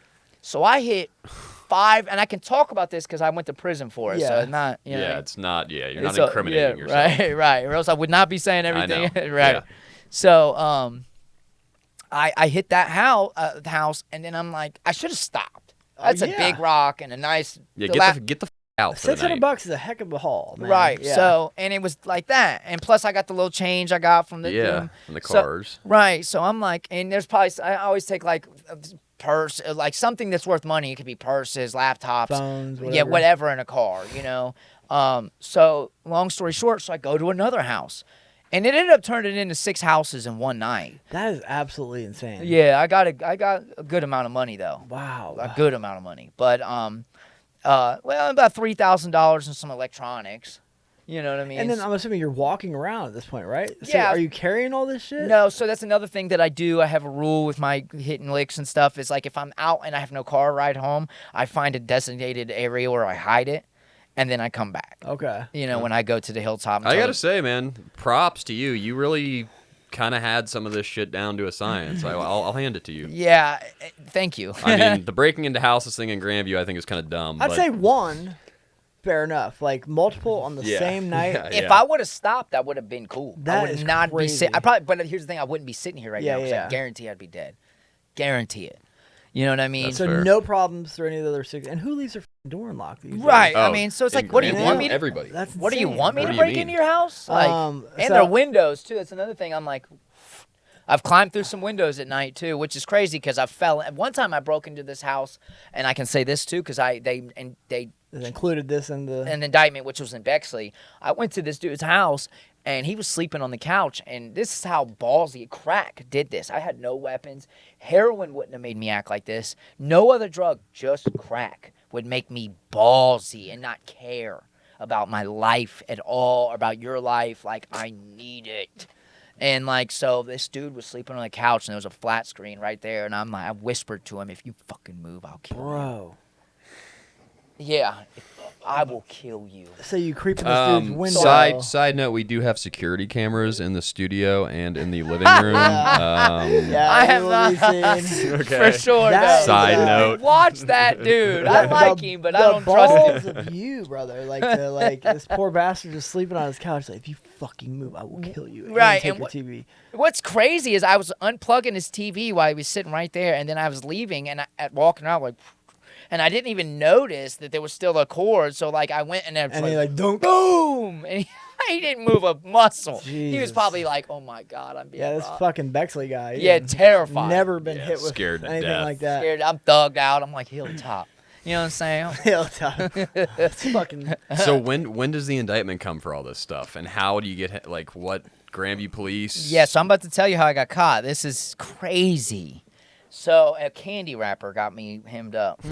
Yeah, so What kind of candy are we talking? I think it was like a Reese's or a Kit Kat. My two Okay. favorite, Reese's Twix Kit Kat, the Perfect, best. yeah. Some chocolate. Okay. Right. So while I'm in houses, I do have a problem with. Oh, and another thing too. When I was done, I called my dude. I didn't have a cell phone. I'm dope He fiend. called.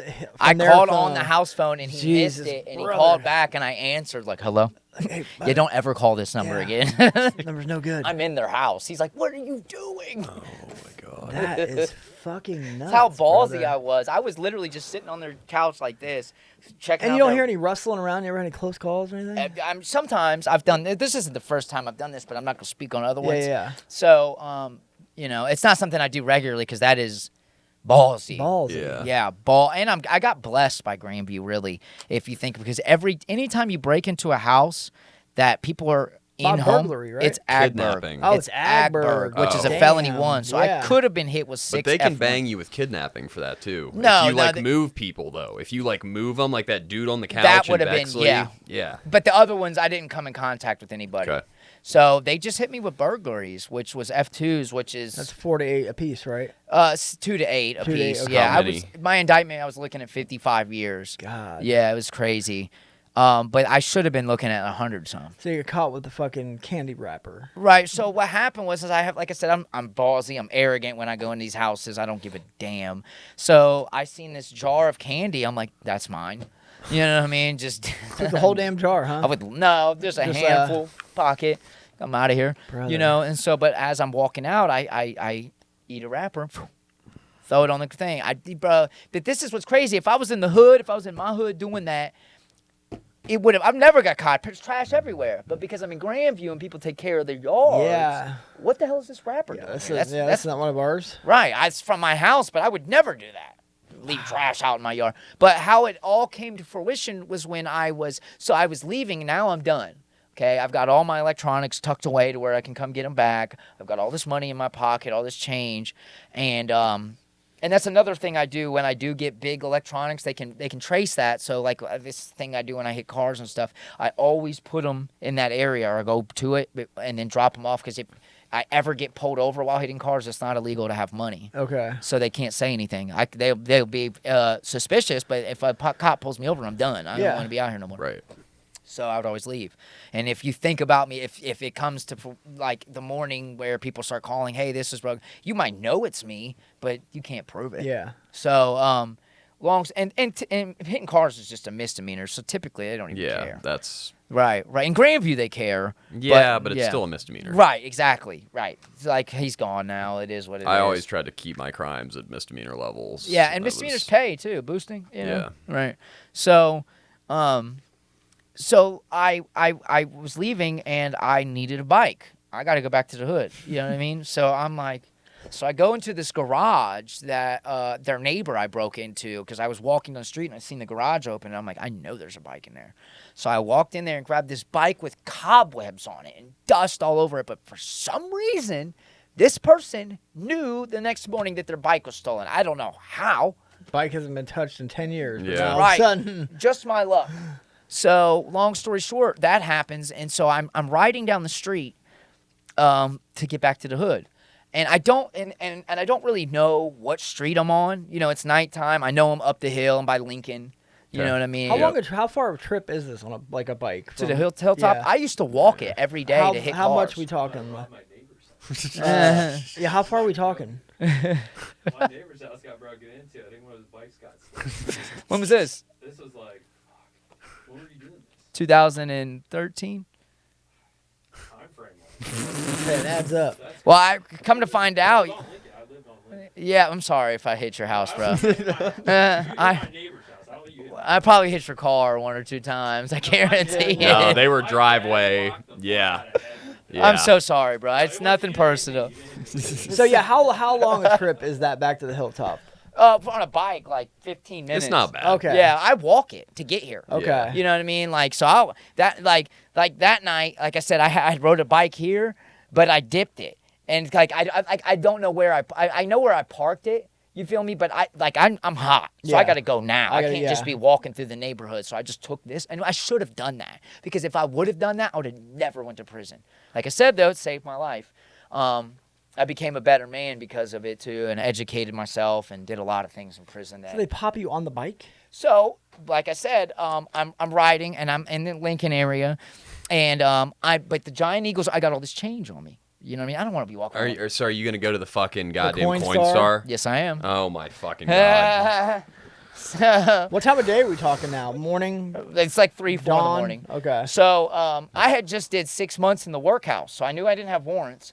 So I've been on like a month, and so I which was actually the hardest time I ever did in the workout. That was brutal.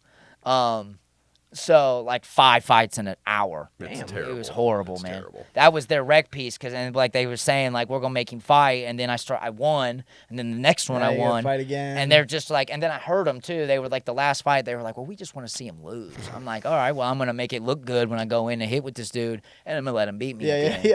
You know what I mean? So, but So you're up in Lincoln. You're going to the fucking Giant Eagle, formerly Right, so- on 5th. I'm Right. assuming. yeah, on 5th and Grandview. Yep. But I don't know if I'm on Lincoln because I'm not on Lincoln because I had the name that I used. He lives on Lincoln, but I thought that I was, because So how did he describe it? So I said I was going to Giant Eagle. So yeah. So here's what I said. So he pulls me over, right? The Grandview Police. Police. They Okay. pull me. I knew it was them when I seen him coming. I should have just dipped in an You alley. knew it was- yeah. But I knew I was good. I'm like, why run from him? You don't have And- a warrant. Yeah, I or- don't have a warrant, and all I got's on me is money. And I'm like, this bike can't be stolen yet. You know what I mean? Right. On No, the- it's not reported yet. Right, No. exactly. It just happened. Yeah. So I'm like, fuck, I just chill. I'm just riding. I'm like, maybe if he sees me just casually riding, he might pass me Yeah, I up. think nothing of it. Man, they cherries and berries No me easily. chance they're passing you up. Ain't Grandview 3 in the No morning. chance. I better have a reflector vest and a reflector on to make Yeah. myself look fit in. You know, right? That's the only way that's getting by. Yep. So I'm riding the bike, and he pulls me over, and he's like, you know, Grandview loves to make a scene. Cherries and berries, 7 cars. So I'm like, what's up? And he's like, Mr. Smith, you know, knows me and me, calls me Damien. Damien. I'm like, what up? First name. Right, first name basis, first, middle, last. He immediately goes, can I get a 50 check on Damien Smith? And I'm like, what's up, man? What do you want? And he's like, what are you doing? What do you literally say? What are you doing back in Grandview? Go back out west. You know what I mean? Like, what are you doing here? Like, we kicked you out of here a long time ago. You've been out west ever since. Go back home. I'm like, that's where I'm going. That's where I'm going if you'd leave me alone. Yeah. I'm heading there right now. Be there right now. You can stop me. Let me get up out of here. So he's like, well, where are you coming from? I'm like, oh, my dude, David Gagan. David Gagan lived on Lincoln. I'm like, I'm coming from David's house, which was my homie growing up. So, and I knew that he lived in this area, but I didn't know what street I was on. I wasn't keeping track. So he's like, you're coming from David's? I'm like, yeah. And he's like, well, where are you going? And I'm like, to Giant Eagle, then I'm going to the Hilltop. And he's like, well, why are you going to Hilltop this late? I'm like, well, I was spending the night I just said something any man could relate to. I'm like, well, I was spending the night at David's, and I ain't gonna lie, man, I just got a booty call at like 3 in the morning, and I need to go do that. And Good so, call. Good call. Right. Great answer. Anything that a Great man. answer. Right. Exactly. And I was like, he's like, well, why wouldn't David give you a ride? And he's like, will you drive? I'm like, well, I'm not driving. He picked me up, and he said he wasn't gonna drive me at 3 in the morning. So I'm Totally makes sense. Right. And I'm like, story's making sense. right. So he's like, okay. He's like, well, why are you going to Giant Eagle? And I'm like, because he searched me. And so he knows I got this cash on me and this change. He's like, you got a lot of money on you, and you've got a lot of change on you. That is really weird. And I'm like, I know, right? I'm like, but it's not illegal. He's like, you got thousands of dollars on you and like $40, $50 in change. Why do you have all this change with all this money? He's like, you want to know what I think you're doing? I think you're breaking into cars. I'm like, that's crazy. Why would you even assume? I just got out of jail. I am appalled. All right, I just got out of jail. I'm trying to change my life. I'm tired of that lifestyle. And he's like, so basically what I was doing was I said I was going to Giant Eagle. He's like, so you're coming from David's, but you're going to Giant Eagle. But the way that he described it, he's like, why would you go from here to there? No, that's what it was. That's why it makes sense now that I'm saying it. So I'm saying I'm coming from Lincoln, but I'm going this way, but I'm over here. Yeah. He's like, why would you be going over there from David's and you're over here? Shouldn't you just went that way? And I'm like, because I'm lost. He's like, you want me to expect you're lost in Grandview? I'm like, I'm a downhill guy. You know what I mean? I run around downhill. Right. Dark out Right. right now, sir. Right. So, I grew up downhill. The difference. And Yeah. yeah. Oh, yeah. It's a thing. Good card to play. Right. Oh, It's yeah. a thing in Grandview. Still answering the questions as best you can. I'm with you. Right. I'm from the ghetto of Yeah. Grandview, being from downhill. Yep. You know how it is growing Yep. up. It was a thing here. Is that where Lauren lived, downhill? Uh, Is that what you guys were talking about, like the section of What's up, town? John? yeah, buddy, the all up right, the hill, down the hill Yeah. thing. All Yeah. right. You sure? All right, man. So yeah, like that's a thing, and the cop's gonna know what I mean by this, like. Yeah. Yeah. Up the Yeah. hill, down So the I'm hill like, thing. well, I'm from downhill. I don't. I don't really know up the hill though. Right. I don't know if I didn't hang out this area. I'm poor. So he's like, all right, man, you're free to go. I'm like, Thank God. right. So I go to Giant Eagle and I'm cashing it out. I'm coming out with all the money. I'm putting it in my pocket, and I see the cop and another cop sitting there with flashlights over the bike. I'm like, I know what they're doing. They're looking for serial number, which was there. And so he goes, I'm like, what's up, man? Why are you bothering me, man? And this is Columbus. Get out of here. You know Yeah, what I it mean? is. It Right. is. Yeah. So I'm like, leave me alone. You know what I mean? He's like, well, I just want to make sure that this bike isn't stolen. I'm like, dude, are you kidding me? I told you I got it from David. You know what I mean? David said I could take his bike and bring it back in the morning. And he's like, all right. He just gets on the thing, and they're like, it's a stolen and run it through a system, and they were like, nah, it's good. Of course it is. Yeah, he's like, yeah, right. So he's like, you're free to go. And I'm like, all right. Well, I go. And then the very next day, I get a phone call from my stepmom, and the Grandview Police Department had issued a search warrant for the house because there was a misdemeanor warrant for my arrest for receiving stolen property on this bike. And they said to them, we're investigating him on some much more serious crimes, but they didn't get into detail. And so I'm like, well, a bike, who cares? Yeah. You know what I mean? I'm like, and so what's crazy is I ended up getting arrested that night because I got into a fight with a black guy because I said, what up, my, you know what I mean? I just say it, but I said, what up, my, and he got salty. I'm like, bro, are you serious? Like, you see how I am, how I act? Like, I think I got to pass. You know what I mean? But some people would feel you don't, and I respect that. Sure. You know what I mean? I definitely respect that because, like, the history of it. Yeah. You know what I mean? So, whatever. But I'm young, and I'm like, man, I ain't listening to nothing you talking about. What's up? You want to hit? So we get into a fight on Broad and High. I'm hot, stupid and young. Super high, just hit the lick of a lifetime. Yeah, I'm smoking crack, Yep. high on boy, got a stem in my pocket and a needle. Police pull up, you know what I mean? And it's crazy is I'm almost broke. I went through all this like that. Damn. You know what I mean? Like, and so I'm twacked out. And so the police pull me over and they run a 50. I got a warrant. They're like, look, we're not even going to take you to jail, but if Grandview wants you, I'm going to hold you. Oh, so So I'm like, oh, they're coming. they're coming, yeah. It's me. Let's get comfy. And they have nothing else to do. They're just chilling, So they come and get me. They meet me at the police precinct right there. I think it's on Town or Marconi. Straight. No, there's a brick building. It's by Cosi, on State. Oh, okay. Yeah, it's on Town, State, or Ridge, one of them. And so we're sitting there in the parking lot, and he comes, and then they bring me to the precinct, the Greenview precinct, and hold me in there trying to talk. I know the game. I'm like, I've pleaded the fifth. I need a lawyer. But at first I was playing ball. Like, well, what am I here for? Asking them questions. They're like, well, we think you broke into a bunch of houses. I'm like, what? I ain't cut like that, man. I might steal from a store, but break into houses, that's a bad. It's not me. You're a bad dude if you do that. And so I'm like, well, why would you think that? And he's like, oh, we found some DNA and some fingerprints, so I'm panicking now. I'm like, I knew I wear gloves. I knew I wear gloves, so I'm thinking he's just trying to get a confession out of me, which the police do That's that. what they do. Forced confessions, all types of promises that they never keep. Oh, if you tell us the truth, we'll try to get you a better deal with the judge. You have no say in this. They have it's not zero you. say. Right. And I don't know, if you don't know this, but I do know this. You know what I mean? So, like, somebody could easily fall for that and just get the snitching on themselves. Right. The way I look at it, if you're telling yourself, you're telling anybody. So, Yeah. he knows I hate snitches. I can't stand them. So that's all I complain about at the house. Man, this dude is the police, man. We got to get him out of here, bro. Get used to it, dog, because the recovery world and what you're doing, that's what it's going to be. But I'm not, right, and I'm not even doing nothing. All I'm doing is, like, smoking cigarettes at night. I'm just saying, Right, just get right. used to it.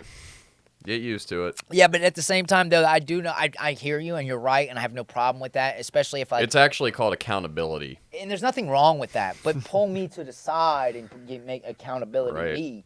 Don't put me... You'll find your way. Right, Yeah. but don't expect me to snitch. You'll find your way. Me, I'm not doing that. Like, I just can't. Like, I found some chore in the bathroom the other day, and I just threw it away because I'm like, I'm not fitting to tell on nobody. It's not my business. Well, you just got out of prison, too, so... Yeah. Right, it's exactly. gonna That might take- be my it'll take you a mentality. second. Oh, you'll get stabbed for that. You know what I mean? Snitching? Right. So, you know what I mean? So, that's a no-no. Like, that's worse than anything. You could have a weird case. You can kill an old lady, but don't be a snitch. Yeah, right. Don't You could be a snitch. sex offender. That's bad, but, Yeah, like, don't be a snitching snitch. is a no-no. So, especially in level 4, where I'm at, like, you're getting beat up every time you come out of that cell. So how does this shakedown go at the station?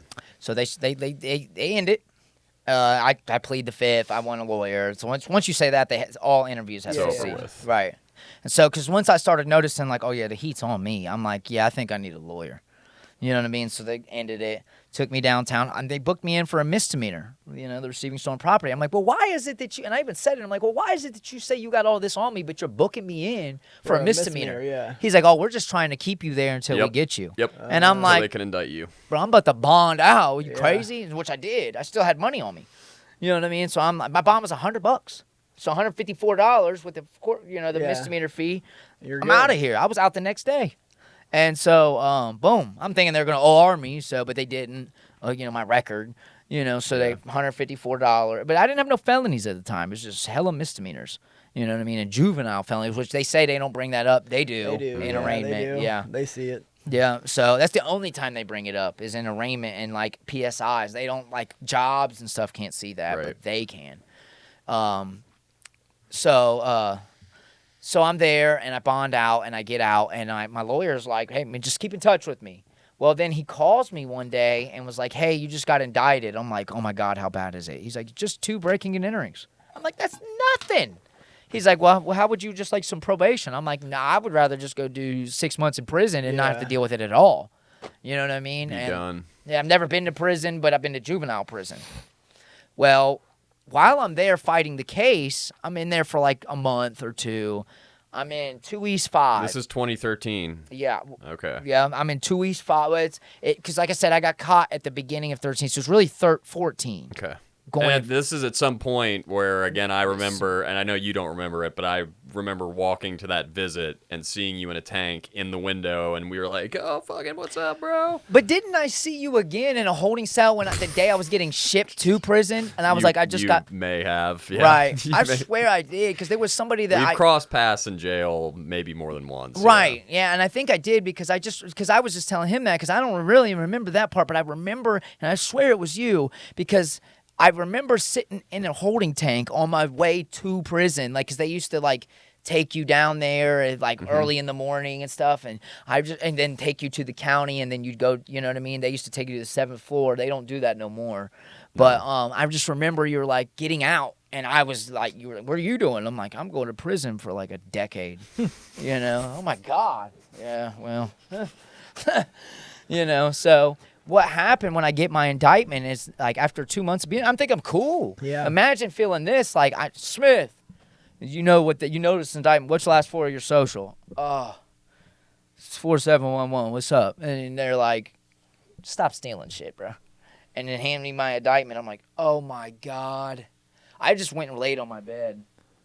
You know what I mean? And it was a rough tank, like it was just bad. Like if you were fighting and then, I knew I was going to prison at this point. So I started training. So what did the indictment look like? 6 felony, 2 burglaries, 1 F3 attempted burglary, 2 F5 thefts, and 2 F5 breaking and entering. A lot of F's in there, bud. Yeah, it was a 55-year indictment. But they're not allowed to max you out, especially first-time felon. Yeah. So I sat there for 2 years almost. In the workhouse. Yeah, a year and 9 months, brother. which was brutal. That's purgatory, man. Yeah, which is like, to me, it violates your 8th Amendment. You're against cruel and unusual. Because they don't let you. They didn't used to let you go outside. You didn't get wrecked. You're 24-hour lockdown. Yeah, you're in a room, not a room, but like a tank. It's a tank. Yeah. It's got a day room and a night room, but it's all connected. The lights are on like this all the time, 24/7, 365. Yep. You do not leave. Overcrowded. There's no cameras and no COs. Yeah. And they can't see in. So anything goes. When I say people get beat to death, I don't mean metaphorically. I mean literally. Yeah. It's bad. You know what I mean? And 2 years in there is nuts. Yeah, it's insane. You know what I mean? I've seen people get put in comas over a crumb cake. Yeah. And they'll just beat you and beat you and beat you and beat you. Luckily, I have some people I know from the streets, from the west side. I know a lot of people from Livingston. I know a lot of people from Cleveland. So there's really not a hood in Columbus you can't put me at. Right. I don't know somebody. And that's from being in the streets and from being in DYS, DH, jail. You know people. Prison, right. Yeah, and I don't have a bad name. You know what I mean? Not saying I'm tough. What I mean by a bad name is, like, I've got a good personality when it comes to communicating, I think. Yeah. And I've learned it in prison. Because you learn, if you can't physically beat people, you learn to beat people through the mind, right? And so, like, I've learned how to manipulate my way into things, not as I'm being, like, bad manipulative or, like, vindictive or, something, or, like, duplicitous to somebody. It's more of a, wiggle your way out of a bad situation. Yeah, right. Like, the big thing is be yourself in there. That's the biggest thing. And, like, I don't act tough. I'm not tough because I've been beaten in there. I've got my tooth knocked out before. I've had 11 stitches. I've had my jaw broke. I've had broken noses multiple times. Getting your jaw broke is the most humbling thing in the world. I've had ribs broke. You know what I mean? I've been beat in the head with locks. You know, I've had the back of my head kicked up against a wall. And a lot of this I brought on myself. You know, when I first came to DA or jail in the workhouse, I thought I was better than everybody because of the Grandview education. That stuck-upness kind of rubbed off on me in there because you're in there with a lot of idiots. Oh, yeah. A lot of just really not, and unfortunately for them, not educated people. And you just look at them like, are you really that dumb? You know, and I don't mean to sound stuck up because it's like, it's not, sometimes you don't know what that man's been through. Right. But at the time, I didn't think like that. I'm like, you're an idiot, and I'm going to tell you about it. Yeah. So when you go to court for you sit in the county for 2 years, you go to court for sentencing. Well, that's another thing. So I was looking at, so they kept offering, you know how plea deals go. And we have a thing in the workhouse. The reason they call the court of common pleas is because it's common to take a plea. Yeah. And it's because they use this workhouse as a scare tactic. To get you torture you. It's to torture. plea out. They say, I don't know if it's true, they say it's the third worst county jail in America. I would, yeah. But I can know see for a that. fact it's worse than any prison I've ever been to. In prison, there's less fights, a lot less fights, because you got to think people are living there. Yeah. It's their home. Right. Some of these people are, you know what I mean? So there's comfortability, but in prison, when it gets ugly, it gets real ugly because people use knives and fan motors and locks. So, like, you know, it can get, like, one of my best friends I talk to all the time, he got stabbed 8 times and lungs pierced, like, 2 months before I went home. He's alive. He's kicking it, you know. But long story short, and he was just picked because somebody wanted to check in. He owed a bunch of money, and my dude is kind of a nobody. He's not in a gang. You know, he's a small guy, and so they just, like, he's going to be the guy. It's coward move to me. Yeah. Extremely cowardice.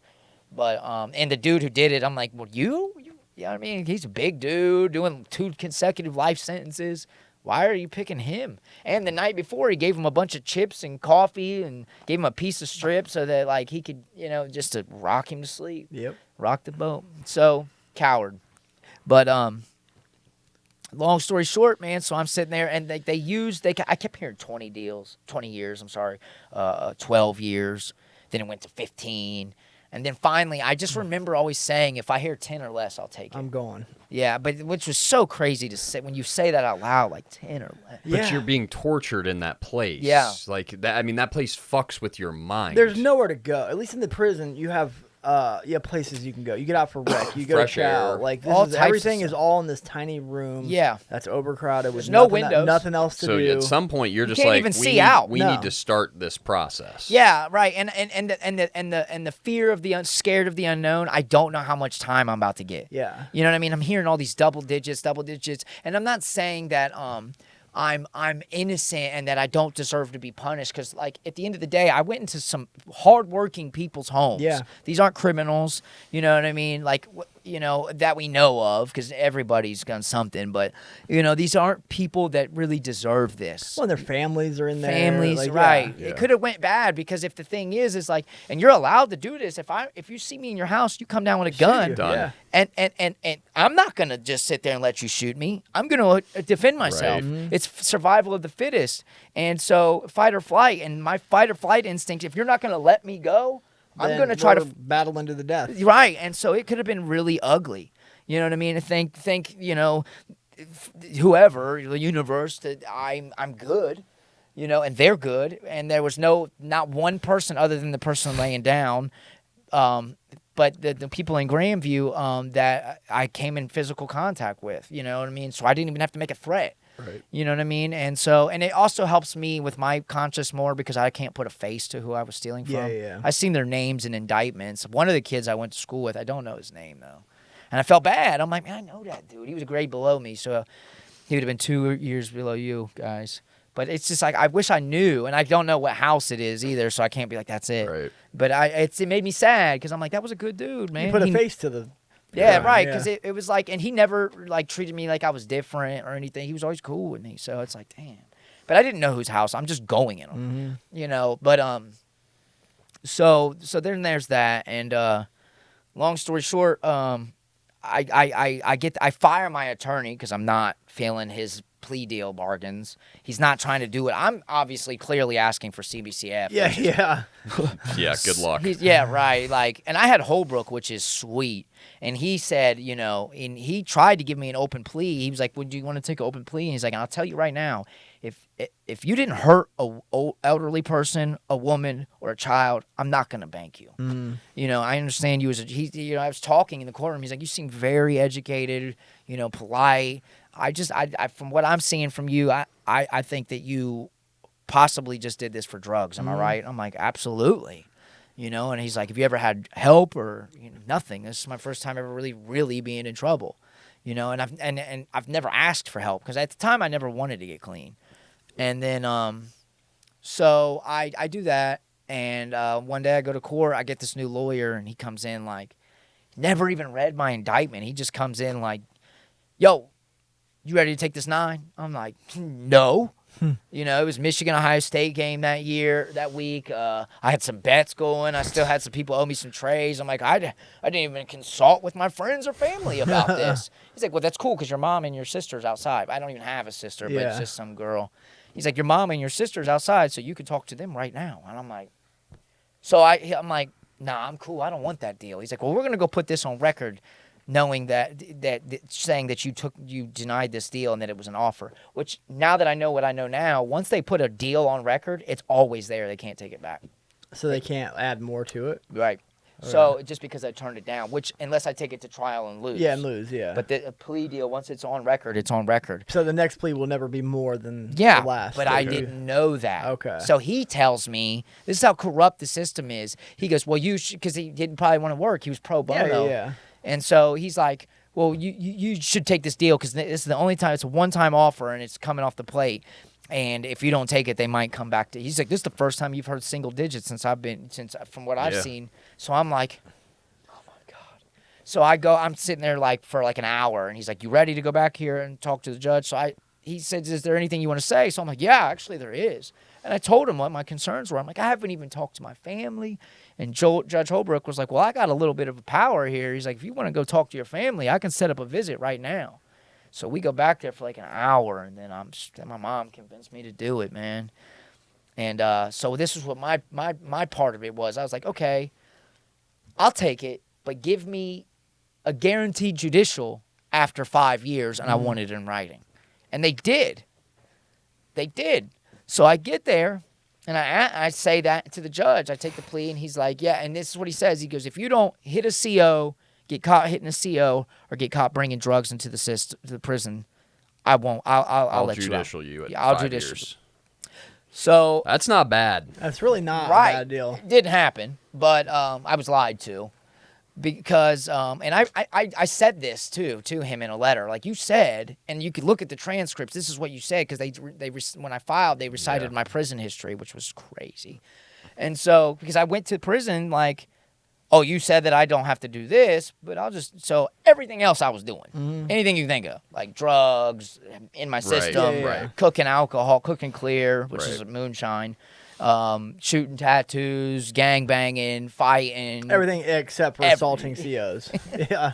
Assaulting inmates. Yeah. So, gang tickets, everything. So I go and so years go by and Where are you at? Where do they send you first? So CRC, which is the reception center. You have arrived at CRC. CRC, which is like 30 days, right? Yeah, typically, typically it could be longer if you get like a mental health hold or like I've heard that. Really any type of hold. But when I was there, I think I lasted like 28 days. And then they move you to your parent institution, which was, you said, a level 4? No, you have to earn a level 4, and I don't mean it in a good way. It's like Grand Theft Auto. Right, yeah. 4 like, stars. Typically, you start out as a 2 or a 3, and you kind of earn the level 1. Some people do get the level 1, but you never start out as a 4. Okay, so where did you go after CRC? Ross. Okay. And Ross was crazy. You know, you hear well, it really wasn't, but like the night I was going to Ross, before I was going, I remember getting the paper. You get a paper under your door where you're going, and they ask you if you got carry meds, and that's how you know you're riding out. And so I'm like, well, where am I going? They're like, RCA. I'm thinking Richland. I'm like, you mean Richland? Because that's a level 1 or 2. I've never been to prison. I'm not in a gang. You know, I'm not in for a violent crime.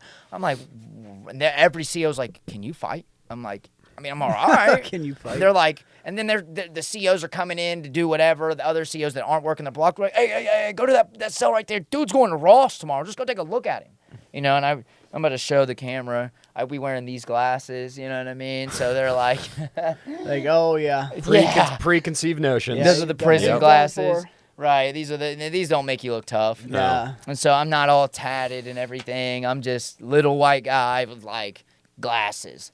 No, they don't know my background, but it's just the looks. You know? Sure. So I'm like, what's so bad about Ross? You know, and I've heard stories. So then I get there and they put me in a dump down block, which is like the worst block. It's where the bad people are. That's why I call it you dump down. And so I'm like, what the hell? I'm scared. My cellie's an AB, you know, and so he's showing me the ropes, and it kind of gave me a belonging in a sense. So, I ended up being a part of that whole stupid situation, which is dumb because they are so in Ohio, not in other states, but in Ohio. Ohio's the only AB patch that if you earn, you have to earn it. And if you go to another state with that patch, you have to either cover up or re-earn it. Really? Because there's a lot of snitching that goes on in Ohio. Ohio's known as a snitch state. It's one of the states to where, like, if you come in, typically other states you have to produce paperwork within 30 days, and in the feds it's definitely like this to show you're not a snitch. In Ohio, they don't really do that. What's the paperwork everybody's talking about? Just like what your charges are? Well, that and your. And does the paperwork say like, "Hey, John told"? Well, you Mary? have what I mean by paperwork is your discovery. Okay. And it'll say that in your discovery. Okay. And, your trial, if you have a testimony in trial, if you testified in trial, you need to show transcripts of what you said. Okay. You know what I mean? You're not even really supposed to get on the stand, period. Unless they subpoena you could be, I plead the fifth, and that's accepted. You know what I mean? Okay. But, like, anything other than that, it's you can't, you know what I mean? In other states and in the feds, you can't even walk a compound. But in Ohio, 80% of my people tell. You know what I mean? I'm not, that's probably a high number, but I'd say like 60. It's insane. Really? You know what I mean? It's insane. And, like, I hate telling. So, the way that I look at it is if you're going to live in the game, be a part of the game. Why are you know what I mean? It's an honor amongst thieves. You know what I mean? Like, if we're doing this, we're doing this.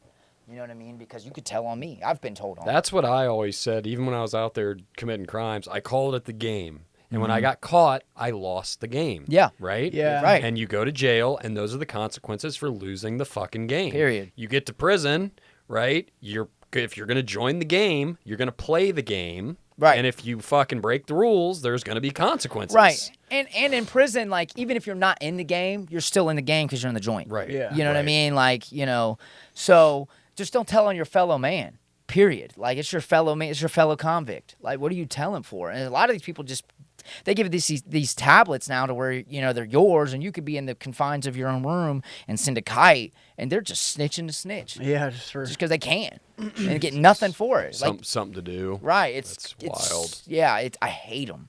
You know what I mean? And I know that's my prison mentality, like the whole, like, I can't snitch, but, like, at the same time, it's an honor thing. You were gone for a while, too. Right, yeah. So, like, that shit burns into your brain. Right, for sure. It's going to take time to get back out of that. And on top of that, beforehand, I'm living in the streets, Yeah. which is the same code. Same Yeah. code, yeah. Same code, you know what I mean? So while I'm there, I get to Ross, and, like, I get in with them, and, and I'm not going to lie, I was out of fear, you know what I mean? But at the same time, they were making it attractive. Like, look, we got cell phones, we got all this commissary, we got all this. It's pretty powerful when you can sit in a block and somebody owes you money, and I can get you touched from way over here. Yeah. It's intoxicating. You know what I mean? You're like, I like this, but then we start to realize, like, everybody's out for themselves. They have this, like, creed that they live by and these rules, and you're like, I can get with that. And some people, there's KFs. That's another white gang. That's not my type. You know what I mean? Like, I have a lot of KFs I grew up with that are really good friends, because I'm from Columbus, and it's a white Columbus gang, but they let black dudes, and they let anybody in. But once they started recruiting outside of Columbus, it got watered down. Mm-hmm. And the ABs, they're so busy chasing drugs instead of selling drugs, that it's like you're fighting over somebody else's drug debt, and I don't care about your drug debt. Take care of that. And a lot of times they'll cover up ABs. There's more in Ross. There was more cover up ABs than there were ABs, to the point to where they were starting a gang called the Misfits. It's crazy. So that's just like wannabe ABs? No, it's ex-ABs that are misfits, okay. you know, ostracized and covered up. They got their patch covered up. Okay. Which I got mine covered up too, but I got covered up because I was at Toledo at this point, and there was a new sanction. Anytime a captain comes in, they either want to control, they want to take the compound from the ex-captain, like I'm the new, you know, sheriff in town, or they... And you're not talking about the COs here. No. You're talking about inmates. Yeah, like I'm the one calling shots now. And so you got these, you know, so this guy just came in, and the situation that happened, I'm not working out with the ABs. I'm over here doing my own thing. And he's like, well, why aren't you over? He just walks by and sees all my tattoos. I was like, well, you got a lot of political ink tattooed on you. You know what I mean? And I'm like, yeah. And he's like, what's that mean to you? And then he sees my patch and was like, oh, you're a brother? I'm like, yeah. And he's like, well, why are you not here with us? And I'm like, because I can do what I want. You know what I mean? I'm my own man. At this point, I'm already thinking about, like, I hate this stuff. It's so dumb. I'm getting in trouble for it. You know, I got denied from my judicial because I had a gang tag. Answer me this question. Everybody, I'm sorry, not everybody, but a lot of people say you gotta join a gang. No. You got to. No. Or you'll never make it. Not at all. Not the truth. Not at all. Now, the higher the level you are, the more serious the gangs are, because, like, you're not going to stay in a minimum security prison if you're gangbanging. They'll ride you out like that, especially if you got power. You know what I mean? So where I was at, it was the top dogs. Everybody, sanctioned captains, presidents. I've been in prisons with the president of the state, vice presidents of every gang, the president of the felons, the GDs, the Bloods, the Crips. I know them all. You know what I mean? And I got to a point where I started doing drugs. You know what I mean? In prison, I'm doing Suboxone. The first time I ever did meth was in prison. I found it in my cell. Found an 8-ball, cleaned in my cell. You know? I knew that they hit that the SWAT, or they call them SRTs, came in and hit the cell the night before I was getting out of the hole. And when I moved in, there was 2 people in that cell, and they both went to the hole. And me and another dude who I still talk to, he 10 years later, he was moving in. He was getting out of the hole with me, and we went to this cell, and I could tell that they just raided it, SRT'd it, because there's oatmeal all over the Shit place. everywhere. Yeah, the commodes coming off the wall. Because when they raid you, they don't give a fuck. That's what I'm about to get into is so basically I went to Ross, and then I signed up for they put this poster on the wall, like, sign up to go to Madison. We're making Madison from a level 2 to a level 3. And I'm like, well, I live 20 minutes from Madison prison. I'm from the west side. That's, you know, Ross isn't that far from Columbus, but Madison's closer, and it's on the west side. I'm like, well, I'll just go there. So I signed up to go. I get there, and the way they made it sound with the signups is like, we're not taking people with RIB tickets, which is like a court within prison. You know what I mean? It's more serious. You have, like, what's called sergeant tickets and then RIB tickets. And sergeant tickets are like a disrespect, an out of place, a contraband ticket. Sure. And then you have RIB, which is like serious fighting, weapons, drugs, dealing, cell phones, gangs. And so if you have no RIB tickets in 6 months, and you don't have an STG file, which is a security threat group file, which I didn't at the time. They didn't know what I was doing. You know what I mean? They don't come around every day like, are you in a gang? Well, basically what happens is eventually they'll hear about you, and then they'll pull you in, a STG officer, and be like, let me see your tattoos. And then sometimes they'll come around like tattoo check. That's happened probably twice out of the whole 12 years I was there. Well, they'll just come in and take pictures of your tattoos, and if you got something, then an STG officer will come pull up on you. And that's forever. Like they can look that up on the streets. I'm a domestic terrorist. You know what I mean? Which sucks because I'm not. You know what I mean? Right. You were just playing the game. You were just right. trying to survive. And which is so stupid now that I'm older. Like, there was no reason to join. Because, like, the only thing that it is like if you're hustling. Like, if I'm running a store, if I'm running a ticket is like a sports ticket. If I'm running sports tickets, if I'm running a store, which is like, you know, I have commissary and I 2 for 1 it. So I sell you 1, you bring me 2 at store day. If I'm doing that, if I'm running drugs or whatever I'm doing, the gang tag guarantees that I'm not going to get played. So, like, if somebody owes me money, not only do you have to deal with me, you have to deal with my brothers. You know what I Okay. mean? And I'm little, so it makes it much easier Right. for me. You know what I mean? So if I because this bank ain't my bank, it's our bank. It's the Hood's bank. Yeah. You know what I mean? We call it the Hood, the Brotherhood. This is the Hood's bank, and so it helps out a lot. We run a thing called the Shamrock ticket, which is like the Shamrock. You ever seen that patch? It's the 3-leaf clover. It's What like- is that? What does it mean? It's just an AB saying 1, 2, 6. Okay. A for 1, 2 for B, 6 forever, AB forever. You know what I mean? Interesting. Yeah, and so it's a California patch, really, and they have like 666 in it, which we're not into that. We're not satanic. Or most of us are Asatru. We believe in Odin, which is like a Norse European religion. We're real big on like European culture. Like it makes us proud to be. It's something that like brings us together. Like we're fellow Europeans, and so we're here in this together. It was originally made in California as a protection for white people because they were such the minority at the time. They were getting. The story goes they were getting raped, extorted, and so they were like, we have to do something to stand up for ourselves. So they created the Aryan Brotherhood. Interesting. You know? Wow. Yeah. History lesson. Yeah. Fuck. So, and then it spread, and then they got such big recognition because they took it, they're the minority, so it's like, we can't beat you with the hands, we'll stab you to death. And everybody knows that ABs and Mexicans stab shit. Hit us with two of you did a lot of time, so I'm sure you're going to have to think about this. Hit us with like two of your craziest prison experiences, whether you were involved or you witnessed it. The worst witness... Or the most important one to you. Well, what was most important was... Okay, so I'm going to tell you the time I stabbed somebody and the time I witnessed a stabbing. Okay. So in prison, I must say this, the police are very corrupt.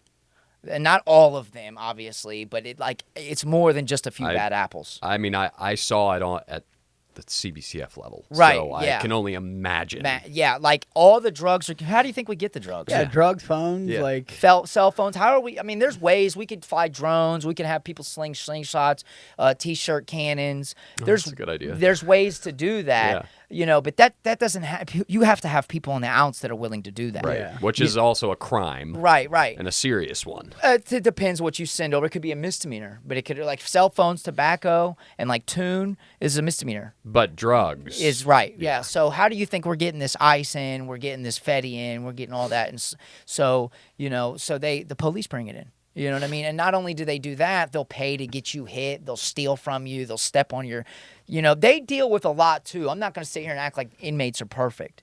We mouth off, we do this, but here's the thing I don't understand about police. Why do you bring your attitude into work when you know the type of job you have when some of these people are never going home? Yeah, that's... You know what I mean? That's something that has to be considered. If somebody's not ever leaving... Yeah.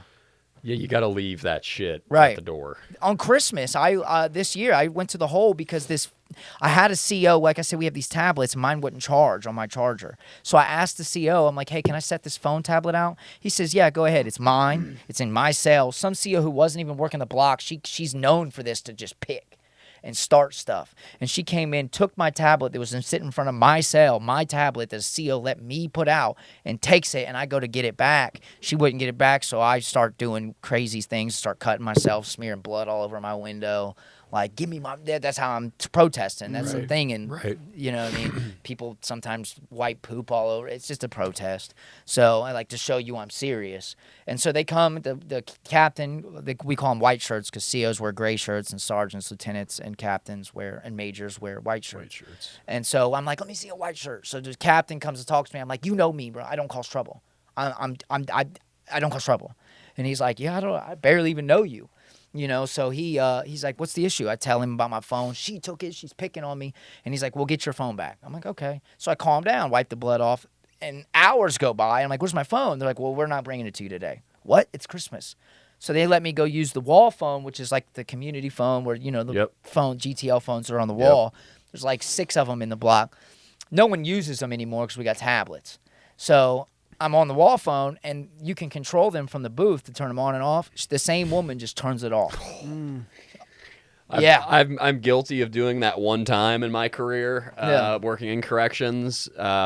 fuck that guy. That's different though. But that's fucked up. Yeah, I'm not that kind of guy. Yeah, I'm very exactly. polite, very respectful. If you're just there to do time, like Yeah. for me, I wasn't gonna fuck with you. And if you weren't gonna bitch about the fact you were in prison because Right. of crimes you committed, Right. we're cool. Right. That's it. I always take ownership for my crimes. Yeah. Like I said earlier, like I That's the did some biggest bad thing. Right. That's the biggest thing. And not to mention all the crimes I got away with. You Right. know what I mean? Like, and that's a lot.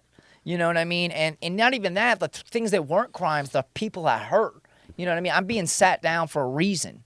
You know what I mean? You need to sit down. You know, and so, but when I was at Madison, I went there, and they, like I said, they made it seem like it was going to be a good camp. But whoever was in charge, it was like somebody from the high ups decided we're going to send the worst level 3s to Madison and just fill it up. Like every prison, level 3, Lebanon, Warren, Mansfield, Ross. It's like they decided as a collective bunch to send their worst. We knew as soon as we got there, like who was riding in. I'm like, oh, he's a drug dealer, he's a gang, but these are bad people coming Right. here. And they gave us, like, they ran it like it was just a level 2, so they let us out all day. Level 3s only get like 6 hours out. When I was there, it's less now, but it's like 3 or 4. But you know, and you had a celly, but they let us out all day. I mean, and drugs were so cheap, and like, I mean, every CO's this dude was coming in with, you know, $1,000 jeans on yeah, you know what I mean? What are you doing? You know what I mean? So and they had this culture at Madison to where the police would have this saying, do you want to take a trip to the captain's office? Every inmate knew what that was. You was getting cuffed up, maced possibly if you're acting an ass. They're taking you in that captain's office and they're jumping the shit out of you in cuffs. It's cowardly. Was there ever a time you like rebelled against the CO in a big way? All the time. I'll get to that, why I caught extra time. Okay, but yeah, all the time. You know, and there's ways you could do it, like by flooding your cell, flooding your toilet, which is minor. Then you pop a sprinkler, which is a little bit above, which 400 gallons of water shoots out of your sprinkler, and it's like, fuck you. Doesn't it fuck up your shit though? Yeah, right, exactly. And the only time I ever did it is when people paid me. They're like, I got $50 on Cash App right now, pop your sprinkler. I'm like, well, hold on, let me put down stuff in the Let's trash. go. Yeah. Yeah, wrap your stuff up. Right, so they right. can Or I got get some strip for you, like some ice. What's up? All right. So then, you know, and then you got that, and then there's other ways, what I did, which I caught extra time for, like I took a shit in a bottle and pissed in it and then threw it on a CO. Damn. You know. Which is assault? It is. It's a full. So what they charged me with was harassment by inmate with a bodily substance as a felony 3, which it could be a felony 5, but I have hepatitis from shooting dope. So. Damn. So F3. Yeah. And how much extra time they give you for that? A year and a half. Fuck. Yeah. Boy, oh boy, I was it just worth got it? out from it. Yeah, was it worth it? Absolutely not. No. I mean, because the dude he didn't miss a drop of beat. He was still working. It's like, you know, he didn't catch FC from it. And it's nobody really suffered but you. right. Well, Well, he got some piss on his clothes and some shit, but dude, they'll deny your meals in there. They'll throw away your mail. They'll throw away your pictures. They talk to you like you're crazy. And a lot of times they just do things to pick on you. There's constantly change, so there's no type of consistency, and then when they don't tell you about it, they'll blame you for not knowing. It's insane, and and what's really worse than everything is prison is an $80 billion a year industry. Okay, and when you think about that, you should think about all the like places in Europe and Norway. They give programs so much so for the recidivism rate is like in the 10s or 20%. Right, and they actually try to transition you into community. Like Ohio's called ODRC, Ohio Department of Rehabilitation and Corrections, but there's none. Yeah. There's no programs. There's none of that. They give you a packet and say, here, do this in your cell. Like me, you know what I mean? I wanted to do programs. I really did. You know what I mean? Because I needed a change. And then, and it's just this culture of like, oh, sit down and shut up. You know, do your time, and what they're doing is they're clamping down. Unless you're a level 1 or 2, every like 3s and 4s, we're never out of our cell. We're never out of our cell. And 4s, we're in there by ourselves. It's super max. So you're a single man cell. God. The window's this big, you can see outside. Yeah, it's horrible. And I didn't see, like, the other day I was outside and I looked in the moon. I'm like, I ain't seen the moon in months. damn. You know what I mean? And so like it last I can remember like 6 months ago. You know what I mean? And so you have this, and like they come in at night and start banging on things and the keys, and they just do that to torment you. You know what I mean? And like, I don't know if this is a fact, but I know that there's some. If you ever know what the Havana syndrome is, it's like they use frequencies to dictate your mood and stuff. They're doing that, and I can't prove it, but I feel like I know it, and I wish somebody would investigate it because I'm not the only one saying this. There's so many people like I'm hearing this ringing in my ear. This comes off to me as one of those things where like you sound crazy saying it, right? Right. But maybe there is truth to it, but no one's going to believe you. Exactly. It's like seeing a UFO. Like, Yeah. Right. You're just Yeah. a crazy fuck. Well, that- there's been there's proof on it, and prisons in other states they're doing it. It's like you could look it up. It's happening, and they used it on military and people like in Guantanamo Bay. So like, why wouldn't they do this here?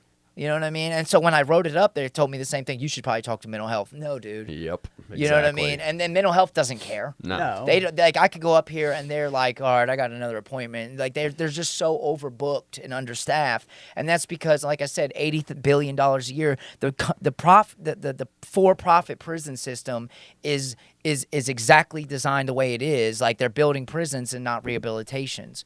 You know what I mean? America represents 5% of the world's population, but represents 80% of the world's prison population. Fucking nuts, man. It's insane. Yeah. So it's a culture because the way they look at it is, oh, look what we're doing. I hate to hear that, man, because like since I graduated drug court in 2018, I've like done things to try and help along the justice system to show like we need to treat these people. Yeah. 90% of them have drug and alcohol problems. Right. Or mental health issues. Right. And they don't need to be fucking thrown into a cell. We got to treat them and help them get better. And Right. so to hear shit like this is just so disheartening. Yeah, there's no help. Like, and I get it from a CO's perspective. I'm gonna put myself in a CO's perspective. They come in here, and there's some bad people here who are just extremely disrespectful. Who are just like, and what they're gonna say is, well, look at this dude's case, and that is 100% true. But a lot of these people change. Or like, because I'm a very introspective person. So at Madison, I got really strung out on drugs, and was meth, and I was starting to take hits for money. People would pay me like a gram or 2 or 3 grams. The most I ever made was 3 grams to hit somebody, and that's a problem in itself because you don't know who you're hitting, what gang they're. Or sometimes you do, you know what I mean. But sometimes they'll lie to you and be like, "Oh, he's a nobody." One time I hit one of the head Crips, and I got immediately, as soon as I punched him, I was getting stomped out in the chow hall. He was. Did you get paid? Did you get paid? Oh yeah, that was the one I got through, and I should have known like, oh, this is somebody because he's paying me 3 grams of ice to do this. Exactly. You know what I mean? That's So a larger quantity. right, but I just figured because he's a dope man and he's got it. I mean, there was people getting caught with 1/4 pounds of ice in their cell there. It was nothing. Jesus Christ. Yeah. 2 things. Tell us about the stabbing, and then tell us about what your plan is now that Okay. you've just done 12 fucking years Right. to try and change this trend that's gone on for your entire life. Right. So like I said, yeah, I've been in and out of foster care, group homes, jails, and all that my entire right. So pretty much, so I've got 12 years in the adult system, and I've got a year and a half in the juvenile system, and then about a year and a half in foster care and group homes. Because like statistically, the odds are stacked against you. Oh, for sure. But when I was in Madison, like I said, I was in drugs and everything, and then I didn't get a lot of money in prison, so that's why I did things like that. I cooked clear, I shot tattoos, I know how to sew, and so it was hustles. Sure. And then every once in a while, because if I wanted to get really high, I would take a hit, and after about like 7 hits, I quit. You know what I mean? But so one time I was in a block, and it was LPH, which is loss of privilege housing. It's not the whole. It's just like a punishment. Dorm type thing. You're in the compound. You can go to rec. You could go to chow and everything, but you just can't order commissary. You can't have your TV. You know what I mean? But anyway, so there was my neighbor, and he goes, because I don't get money, like I said, like that. So $80 is a lot to me. And my mom gave me an $80 PayPal at the time. Now we're using Cash App to launder money in prison. You know what I mean? But Cash App, Apple Pay, Zelle, all that. So at the time it was PayPal. And so he's like, hey, I heard you got some numbers. I got some strip. And I'm like, okay. So he's like, how much you have? I said $80. He's like, look, I'll give you 2.5 for that, which is a good deal. You know what I mean? And 2.5 full 8 milligram strips. Yeah. Yeah, that's Which- a good deal. Right. Yeah. At this place, it was flooded. It was like 3 for Oh, 100. really? Yeah. So at the time, it's probably damn. like $100 a strip now, though. So, he's like, what? It's they're $5 out here. Yeah. Right. They're cheap A on the gram of street ice now. is like $150 to $300 in there. It's like $5-10 for that out here. It's crazy. So, long story short, he says if he knocks on my door, like, you got this $80 PayPal, so I send it over. I'm like, yeah. He's like, I'll give you 2.5 and half now, and then 2 when I check it. So 2 days go by. He gave me the half, and then 2 days go by, and I'm like, yo, what's up with that? He's like, send a scribe over, or send your car over, which is like fishing. Yeah. So I send my car over, and then he pulls it in. He's like, all right. He knocks on the wall, like, all right, pull back. So I pull back, and it's a scribe. And it was scribe is like a note, a handwritten Sure. note. So he's like, so I read it, and I'm like, it says, listen here, bitch ass white boy. You ain't getting shit. You're chalked. I'm like, so I'm like, oh, I'm soft, huh? Okay. So, and this is like this is a high ranking gang member, big dude. He straight up said, fuck you, you're chalked. Yeah, like, you ain't getting shit. What are you going to do about it? So I'm like, oh, all right. And so I let it go for like 3 days. I'm simmering on it. I'm like, this is my mom's money, and she's homeless. You know what I mean? She struggles. I'm like, that, you got me fucked up. So I just went out. I just made the biggest knife I could make, and then in front of all his homies in the chow hall, walked up and stabbed him. You know what I mean? And then they immediately, and I wanted to make it a point of that, because I knew if I hit him and just punched him, I would get retaliation. Oh, yeah. After, Yeah. So I'm like, I'm going to get him to where I'm gone, and I can make a point. And so I did, and they rode me to a Supermax, and that was in the very beginning of 2018, February of 2018, and from 18 until now, I did in a level 4. Where'd you stab him at? In the chow hall. Oh, I mean, the body. Yeah. And what's crazy was when you stab somebody, I learned, like, your body, the oxygen sucks. Your body's immediately trying to heal the hole, so it, like, grabs the knife. So when you're pulling out, it's like, A little hard to get out. So put Vaseline on the knife if you want to use. Oh, damn. Okay, that's Right. slick. So it's going to be sitting there for a minute. Good to know. Right. So if you're ever gonna stab somebody, but then he's probably gonna edit that. No, fuck. No, hell no, we're not. Right. Yeah. So, but the craziest thing I seen though was at Madison. Madison was a wild prison, and so very violent. They said there was more fights in the month of January of 2017, just a month together, than the entire state put together. Damn. You know, it's a wild prison. It calmed down after a while, but when we rode there, it was like everybody from all these prisons coming together at once, and all this gang, there's fighting for power, all types of stuff. So the craziest thing I seen was this dude. He was a sex offender, and then another sex offender. But he was kind of like a tough sex offender. You know what I mean? He ended up taking, like, you could take like a cord and cut it in half and take the positive and the negative and put it to like steel, and then it'll turn red hot. Yeah. You know, like a stinger. Yeah. Yeah. So he did this with like fingernail clippers and carved a machete out of his rack, which is steel, Damn. and then Probably, sharpened like, it. welded the fucking bed off. Yeah, he did. It was like this big. And so, like, you heard it. Like, I heard it at night. Everybody who's been to prison knows what that scraping noise, Yeah, yeah. the scraping noise. So I'm like, what you doing over there? He's like, don't mind your business, Damien. Ain't got nothing. They called me X-Ray in there because of, The glasses. yeah, that was my So I was name. part of Clark Kent. Stuck. I hated it at first. Like, I'm calling me that. I ain't no X-Ray. It's all right. Yeah, it sounded, because it was unique. It's not bad. Yeah, right. So definitely not tough sounding, but right, whatever. I bet that wasn't my swagger. I didn't play to be tough. Okay, I just, but hold on. Homeboy fucking gets what's he doing when he gets his little sword? so he does that, and then he sharpens it down, like you said. You heard the scrape saying, and I said, "Who's that for?" He's like, "Don't mind your own business." Okay, no said. Ain't for me. And then one morning he came out. He said, "Stay in your cell." And like, I'm like, okay, but I didn't listen. I came out, they popped the doors for breakfast, and this dude to this other chomo, they called him Quagmire. He looked just like him. He was like a really bad sex offender. That is a bad nickname for Right, a chomo so- in prison. So, and what's crazy is the sex offender that did this was ABT, which the Aryan Brotherhood of Texas is way more, they're the most serious. You know what I mean? There's ABs and there's ABTs. He was an ABT, had an ABT patch. He just caught a sex case, and so he's not allowed to rock no more. Damn. You can't have that in the Brotherhood. So he literally takes this sword out of his pants. It's a sword. It was like this long. And just right over the top of his head. Boom! And the dude just goes rolling down the stairs, and then in order to get it out, he had to like step on his back, and yank the Jesus, knife brother. out. Yeah. Did and the then guy he held, die? Jason No. Voorhees him. No, yeah, Jason, yeah, but no, he held the block hostage. It was the COs. He were held so, the block hostage? Yep, held the block hostage. The COs were so scared they ran out the block. He was just in that bitch fucking, Like, what's anybody up? move, I'll kill you. And he's doing life. They don't So- care. Oh, yeah. Yeah. Oh, shit, if he's doing life, He's then and never whatever. getting out. He had the sex case and then a body, so they God, yeah. buddy.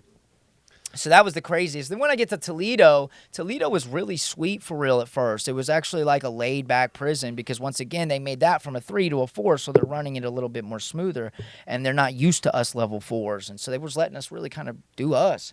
But you know, inmates have a way of screwing everything up. They fight in gang fights, drugs, overdoses, suicides, stabbings, and all that, and then just constant disrespect to the police because they're so soft up there. It's not like Lucasville. Them hillbillies will put you in that level 4. they'll They fuck you run up. that Yeah. joint, and they'll beat you to death. Like that's what they do there. Is they'll beat you. It's a culture in Lucasville. If you mouth off, they're gonna beat you to death. You know, they got body cameras, but they just turn it off. You know, and it's just like that, and nobody's gonna know. Jesus. You know, so, and it's you versus them, and who are they gonna believe? And there's no way. If you ain't got no money, how can you contact a lawyer? Yeah, you're cooked. You know what I mean? It doesn't matter. It's a bad situation to be in. You know what I mean? And so, these are all the things that I remember. You know what I mean? Of how I'm just powerless. I have no say. At any moment I can have these people come in, strip me butt naked, and tell me you can't have this, you can't have that, you can't have that, and it's just constant. And it's like, and that's just a real big reminder of why. And then when you go to a room in a level 4 where you're in there for like 6-7 years, by yourself, I just did nothing but read. I mean, like self-help books. What can you do? Yeah. Right. I mean, I had a TV and music, but you get so bored of that after a while. And I have a thirst for hunger. I mean, a hunger and a thirst for knowledge. I want to know something. You know what I mean? So you learn from getting on your tablet and getting the thing is called Adobo. It's like an educational thing. I watch all educational shows, read nonfiction constantly. I've read over 500 books easy of nonfiction, and some only fiction is when I'm in the hole and then, like they got these hood books. I hear them. I feel like I lost 10 IQ points when I read that. I just get dumber. So Damien, what is going to be different this time? Okay, so like I said, I got out briefly for 6 months, and when I was out, I was doing great. I had the right mindset. I knew I didn't want to go back. Okay, I did not want to go back, and so I got a job. I figured that if you got a job, everything else would fall in place, which I was that's such a lie. That is a false narrative I hear a lot. Right, and so like, but it's a start. But Right. but I had nowhere to live because I don't have nobody for real. I had nowhere to live. I had nowhere to go. I had no help with nothing for real. So I mean, my uncle, he bought a hotel room for me for a month just to get me on my feet, and which was great. And it did, but then I had a ride to and from work. But there's mental health and loneliness and addiction and trauma and PTSD and I had my mom, who I love dearly, and she's a great mom, but she's struggling. And so she would constantly ask me for money. And then one time we got into an argument because she stole $400 from me. And I got kicked out of the hotel, and now I'm on the streets. But because I didn't get out and ask for help. I didn't know what to do. I didn't know anything about resources and none of that. So I've just been working thinking that's going to take care of it. But, and it didn't. And so I couldn't get to work because I lost that hotel was by my work. And so I lost that. And one neighborhood I know real well is the Hilltop. So I found my way out there, and then I seen somebody I used to run around with back in the day. He's a brick boy. He's like, you need somewhere to go? You can be my doorman. So now I'm selling crack, selling fetty, which I missed the entire fentanyl epidemic, thank God. Yeah. And then, so I'm not, and I knew I'm done smoking crack. That'll never happen again. And how I knew is because I was in that house selling it. And you could, back in the day, if I could be clean and then you smoke it and I smell it, if it smells good, I'm hitting it. Yeah. I knew, because I could sit here and watch you smoke crack all day long and it won't bother me, but meth, and meth tricked me because it's one of them drugs to where you do it, you can go to work, you can socialize, you can have sex with women, and you're, and I'm like, well, this is cheap, it's not taking my money out of my pocket.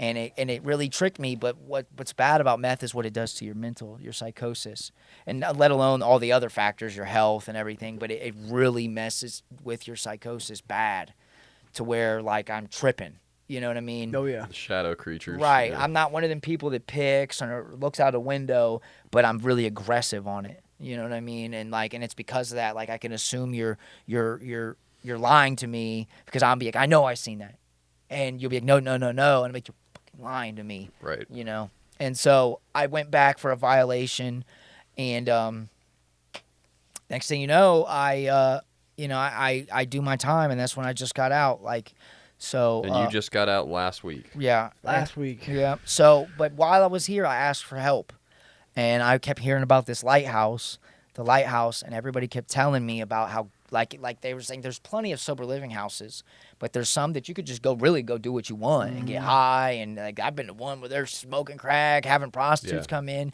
and they're like, but if you want to get sober, this is the one you go to. And so I chose it. I was arguing like they literally classified me to go to the Alvis house. I'm like, well, if I go there, I'm going to use too. There's drugs That's there. a wrap. Yeah. Right. It's bad. I'm like, I'm not ready yet to be. I'm not in my journey with sobriety yet to where I can be around drugs Well, and it won't you trigger me. shouldn't have to be. Right. Exactly. That's the point. You Right. shouldn't have to be. Especially if I'm asking for help, but it's about money. So the state funds Alvis House. So it's all about money, and they're not getting any money by me staying at the lighthouse. But I threw a fit and was like, my case manager would not work with me. That's the thing, they don't help. And I'm like, you're setting me up for failure, dude. He's like, no, you set you up for failure because it's up to you. I'm like, it's more than that, dude. Yeah. You I know, don't have the power. Like. right. And I'm like, it's so much more than just this, say no. Because I have mental health issues and addiction issues and family trauma, prison trauma, life trauma. I need to address this. I mean, here's the deal, and I actually have never done this on an episode, but like, take suggestions from people who are sober, and do them, right, because nobody in this room right now wants to see you back in prison or dead. Right, right. Seriously. And that's the thing. When what caught me, because I had warrants. And what caught me, I forgot to say this, is I was doing meth one day. I stole a bunch of stuff. You can tie it all back to the drug use and Right. the addiction. All of it. I OD'd because I shot up the ice, and it was Fetty. Oh. Yeah, and I ended up falling over. I can't believe I'm alive. I was on West Broad and Burgess by the Safeway. If I wasn't in that area because it's a 24-hour store, I'd be dead. I shot. It was 2 a.m, January 27th, snow up to here. And I'm it's dark. I'm in a little secluded area, and I shot up. That's all. I don't even remember pulling the needle out. And I woke up in the hospital with a catheter in, breathing machine on. I was out for like a day and a half, and they said that I couldn't move my legs. Like my legs were swollen I'm this sure big. because there was snow on the ground and Rhabdomyolysis. It's like something that and my kidneys were shutting down. So what happens was when I slumped over, it cut circulation off to my, and so my body basically to sustain itself started eating it. Like your kidneys process proteins, let's just say hypothetically this big, right? They're this big that your kidneys are used to processing because it lives off of your fat cells, and that's what the size of the proteins are. Well, when it did that, it started eating my muscles cells. Those proteins are like this big, you know what I mean? And my kidney couldn't do it, so it shut down. And I can't believe I'm alive. I mean, you just need to take every suggestion that you can and go to recovery meetings, meet people, meet the right guys, surround yourself with the winners. Right. Please. Right, for sure. Please. And that's what I'm doing now. Like I said, this is the first time in my life I have ever humbled myself, dropped my ego, and said I can't do it on my own. I need help. And so I'm going to the lighthouse. Like I said, I'm only 8 days out, but I'm doing the program. You know what I mean? I got my guy here. Just stick with it, dude. Yeah. Stick with it. And so I want better because that I can't. Like you talked about speaking in the schools, you can do that shit, right? Yeah. You just got to get sober and build your reputation back, which is going to take time. Yeah. Yeah, it's too soon now. It's yeah. Still, but that's also why we do this podcast. Right. Is for you to get your story out there. I appreciate it, man. Thank you for coming on, dude. Yeah, man, that was crazy, brother. That was a ride. I really appreciate that. Like you guys giving me this platform to speak about it, and and I just hope that I can come back in the future and be like, hey, I'm a year or 2 years a year later. That's what we want to see. Book it. Yeah, book it. Hey, hell yeah. That's it. All right, All right, man.